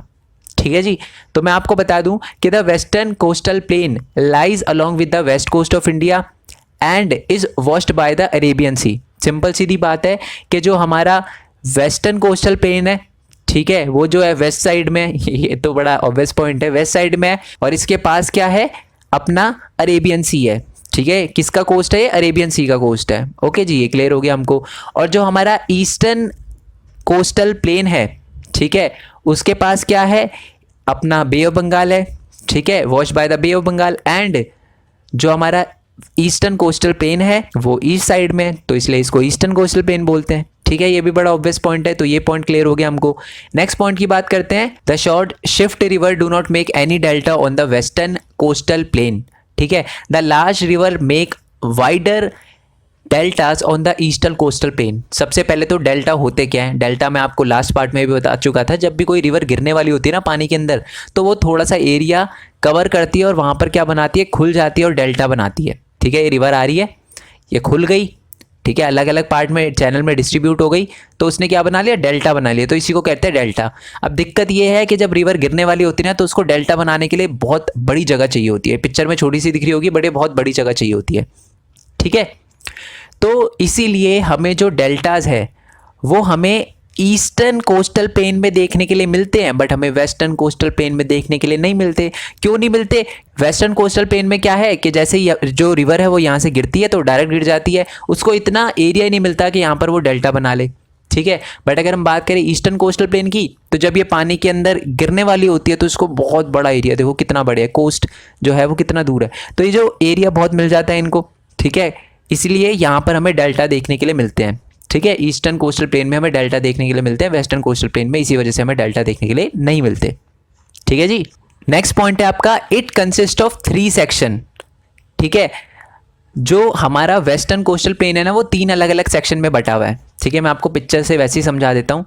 ये जो ऊपर वाला पार्ट है ना, ठीक है, जो मुंबई का और गोवा का एरिया कवर करके रखता है, इसको कहते हैं हम कोंकण कोस्टल प्लेन, यानी कोंकण कोस्ट कहते हैं। ठीक है, उसके बाद यहाँ पर एक कन्नड़ कोस्ट आता है। ठीक है, मिडल के अंदर थोड़ा सा छोटा सा पार्ट आता है कन्नड़ कोस्ट का। उसके बाद आता है लास्ट में अपना मालाबार कोस्ट आता है, ये देख रहे हो आप, मालाबार कोस्ट। ठीक है, कौन कौन सा? कोंकण, कन्नड़ और मालाबार कोस्ट। ठीक है, तो जो हमारा वेस्टर्न कोस्टल प्लेन है वो 3 अलग अलग सेक्शन में बटा हुआ है। ओके, तो जो हमारा सबसे ऊपर वाला नॉर्थ मोस्ट पार्ट था, नदर्न पार्ट था, उसको हम कहते हैं कोंकण, जो कि मुंबई और गोवा का एरिया कवर करके रखता है। उसके बाद सेंटर में हमारा एक कन्नड़ था। ठीक है, और सदर्न स्ट्रेच पे हमारा मालाबार कोस्ट था। ठीक है, बात करें अगर हम ईस्टर्न कोस्टल प्लेन की, तो उसके सिर्फ और सिर्फ 2 सेक्शन है। ठीक है, नॉर्थ में जो है वो एक नदर्न सरकार है, ये देखो दिख रहा होगा नदर्न सरकार। ठीक है, और उसके नीचे जो है वो कोरोमंडल कोस्ट है। ठीक है जी, 2 सेक्शन है हमारे ईस्टर्न कोस्टल प्लेन के, नदर्न सरकार और कोरोमंडल कोस्ट। ओके, वेस्टर्न के 3 है, कौन कौन से? कोंकण, कन्नड़, मालाबार। और जो हमारे ईस्ट है, ईस्टवर्ड जो है ईस्टर्न कोस्टल प्लेन के 2 सेक्शन है, नदर्न सरकार और कोरोमंडल कोस्ट। ठीक है, जो लास्ट पॉइंट है वो ये है कि western coastal plain is narrower plain. ठीक है, नैरोअर यानी छोटा प्लेन है, दिखाऊंगा मैं आपको। और जो ईस्टर्न कोस्टल प्लेन है wider than the western coastal plane. ठीक है, इसका मतलब क्या है? यही है कि जो वेस्टर्न कोस्टल प्लेन है वो बड़ा एरिया कवर करके रखता है, इसीलिए डेल्टा भी होते हैं यहाँ पर, है ना। और जो हमारा वेस्टर्न कोस्टल प्लेन है बहुत छोटा एरिया होता है इसका, है ना, बिल्कुल ही पास में होता है, बहुत ही शॉर्ट है, नैरो है, बट ये वाइड है। ठीक है, क्लियर हो गया आपको? अब है ना, बुक के अंदर यार एक और चीज़ दे रखी है। अब मैं नहीं चाहता कि आपका एग्जाम में 1 मार्क्स का भी क्वेश्चन रहे, तो मैं आपको बता दूं कि एक चिलिका लेक भी है। ठीक है, इंडिया की salt water, largest salt water lake है वो।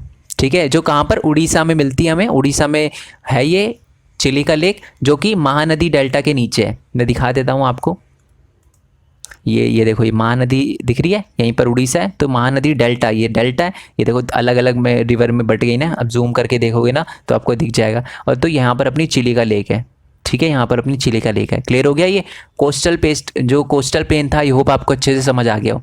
अब हम बात करते हैं लास्ट टॉपिक के बारे में, जो कि अपना इंडियन आइलैंड। आपको पता है 2 ही आइलैंड है इंडिया के अंदर, एक तो अपना लक्षद्वीप हो गया, ठीक है, और एक अपना अंडमान निकोबार हो गया। लक्षद्वीप कहाँ पड़ता है? अरेबियन सी के अंदर पड़ता है, और जो हमारा अंडमान निकोबार है वो हमारा बे ऑफ बंगाल के अंदर पड़ता है। अब इसी के बारे में थोड़ा सा पढ़ लेते हैं।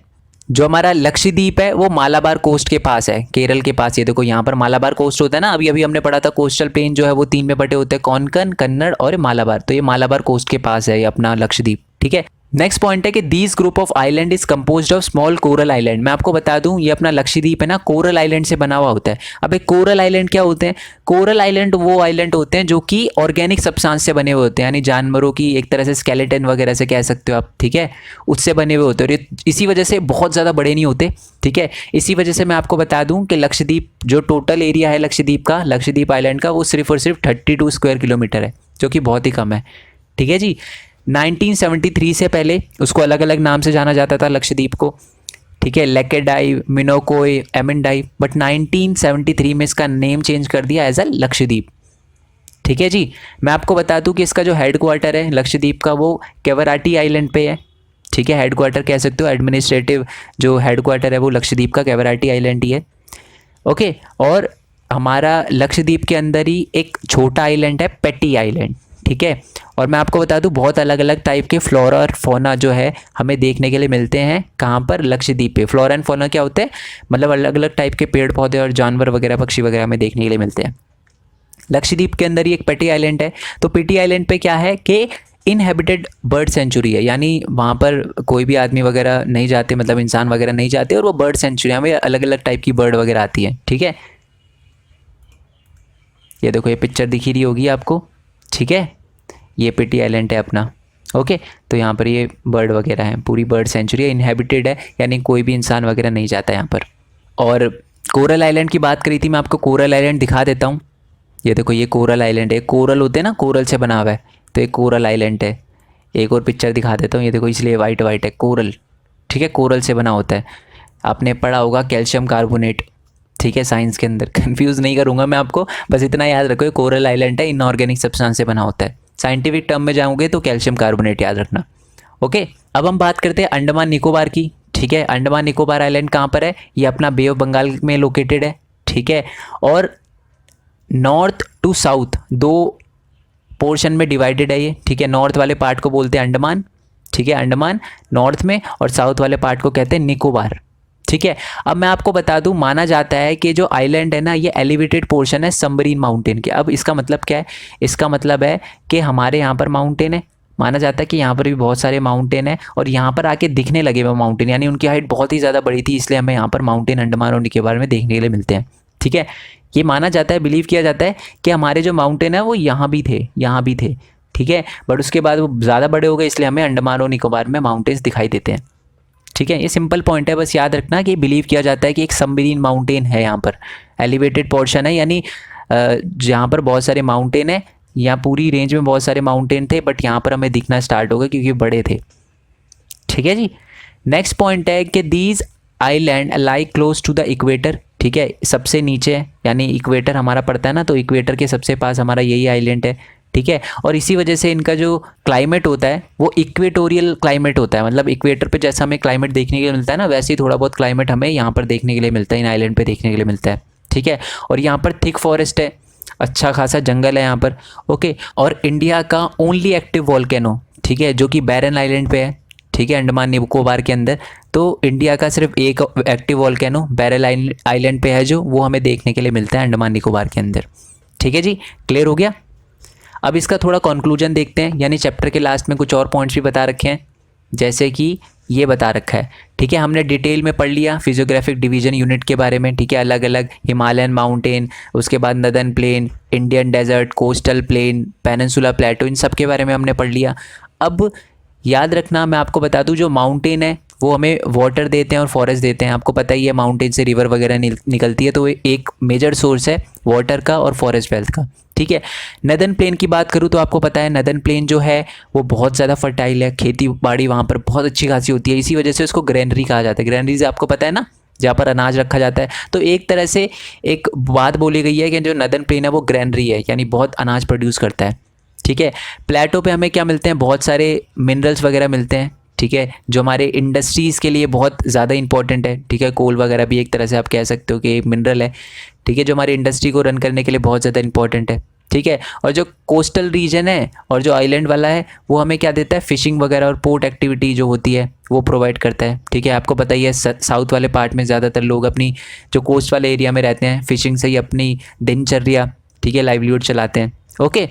सो इंडिया बहुत ही डाइवर्स कंट्री है, ठीक है, और इसका कहीं ना कहीं जो फ्यूचर है वो फिजिकल फीचर पे भी बहुत ज़्यादा डिपेंड करता है। The diverse physical feature of India have the immense future possibility for the development, ठीक है। हमारा डेवलपमेंट कहीं ना कहीं फिजिकल फीचर पे डिपेंड करता है। आई होप आपको वीडियो अच्छी लगी हो, पूरा का पूरा चैप्टर समझ आया हो। कोई भी दिक्कत तो कमेंट बॉक्स में बताना, नोट्स के लिए टेलीग्राम चैनल पर जा सकते हो। और अगर यार वीडियो अच्छी लगी हो ना तो लाइक ज़रूर करना यार, ठीक है, इससे मोटिवेशन मिलती है, बहुत ज़्यादा मोटिवेशन मिलती है कि हाँ यार मैं अच्छा कर रहा हूँ और आगे भी मैं करता रहूँगा, ठीक है। और साथ ही में चैनल को सब्सक्राइब करना, इससे तो बहुत ज़्यादा मोटिवेशन मिलेगी, तो चैनल को सब्सक्राइब ज़रूर करना। ओके। और बहुत सारे बच्चे यार मेरे से शिकायत करते हैं कि सर मैंने आपका चैनल सब्सक्राइब कर रखा है फिर भी आपका नोटिफिकेशन नहीं आता, आपने ब्लॉक कर दिया क्या मेरे को? यार मैं क्यों ब्लॉक करूँगा यार? वो ऐसा इसलिए नहीं होता दोस्त, क्योंकि आपने चैनल सब्सक्राइब करने के बाद बेल आइकन नहीं दबाया। तो चैनल को सब्सक्राइब करने के बाद बेल आइकन ज़रूर दबाना, जिससे आपको नोटिफिकेशन मिलता रहे, ठीक है जी। जब भी मैं कोई वीडियो अपलोड करूँ तो आपको मिल जाए। इसके एमसीक्यू मैं पहले अपलोड कर चुका हूँ, उसका लिंक भी आपको नीचे डिस्क्रिप्शन में मिल जाएगा, ठीक है। चारों बुकों के कौन कौन से, सिविक्स के, जियो के, हिस्ट्री के और इकोनॉमिक्स के most important question for your examination, वो भी मैं अपलोड कर चुका हूँ, उसका लिंक भी आपको नीचे डिस्क्रिप्शन में मिल जाएगा, ठीक है। प्लेलिस्ट का भी लिंक नीचे डिस्क्रिप्शन में है, सारे के सारे चैप्टर जो भी मैंने अपलोड करे होंगे वो सारे के सारे आपके पास आ जाएंगे, ठीक है जी। और बहुत सारे मतलब ख़त्म करवा चुका हूँ मैं, तो वो भी देख लेना, सारा का सारा सिलेबस आपका ओवर ही है, ओके जी। बाकी मैं बता चुका हूँ, नोट्स के लिए टेलीग्राम चैनल आप ज्वाइन कर सकते हो, एक लिंक दे रखा होगा जीपी लिंक करके डिस्क्रिप्शन के अंदर, ठीक है। अगर आपको जीपी लिंक से नोट्स डाउनलोड करने आते हैं तो वहाँ से कर लेना आप, ठीक है। कैसे डाउनलोड करना है उसकी भी वीडियो डिस्क्रिप्शन में दे रखी है, वो देख कर ट्राई कर लेना एक बार, ओके। साथ ही में मेरे इंस्टाग्राम और फेसबुक का लिंक नीचे डिस्क्रिप्शन में दे रखा है, आप फॉलो करना चाहो तो कर सकते हो। और मोस्ट इंपॉर्टेंट चीज़ यार, मेरे एक न्यू चैनल का लिंक दे रखा है डिस्क्रिप्शन में, उसको भी ज़रूर फॉलो करना, ठीक है। पहले तो थैंक यू सो मच यार, 20,000 की फैमिली हमारी क्रॉस होने वाली है, ठीक है। तो उसके लिए आप सबका तहे दिल से शुक्रिया, बहुत बहुत थैंक यू आप सबका, क्योंकि मेरा तो रोल है बट उससे बड़ा रोल आपका है, ठीक है। तो थैंक यू सो मच, ठीक है। ट्राई करेंगे कि इस फैमिली को और ज़्यादा बड़ी करें, ओके। सो चैनल को सब्सक्राइब करना मत भूलना, जिसका लिंक नीचे डिस्क्रिप्शन में दे रखा है, ठीक है। नेक्स्ट चैप्टर के लिए स्टे ट्यून, नेक्स्ट वीडियो के लिए स्टे ट्यून, तब तक के लिए थैंक यू सो मच। जय हिंद, जय भारत, वंदे मातरम।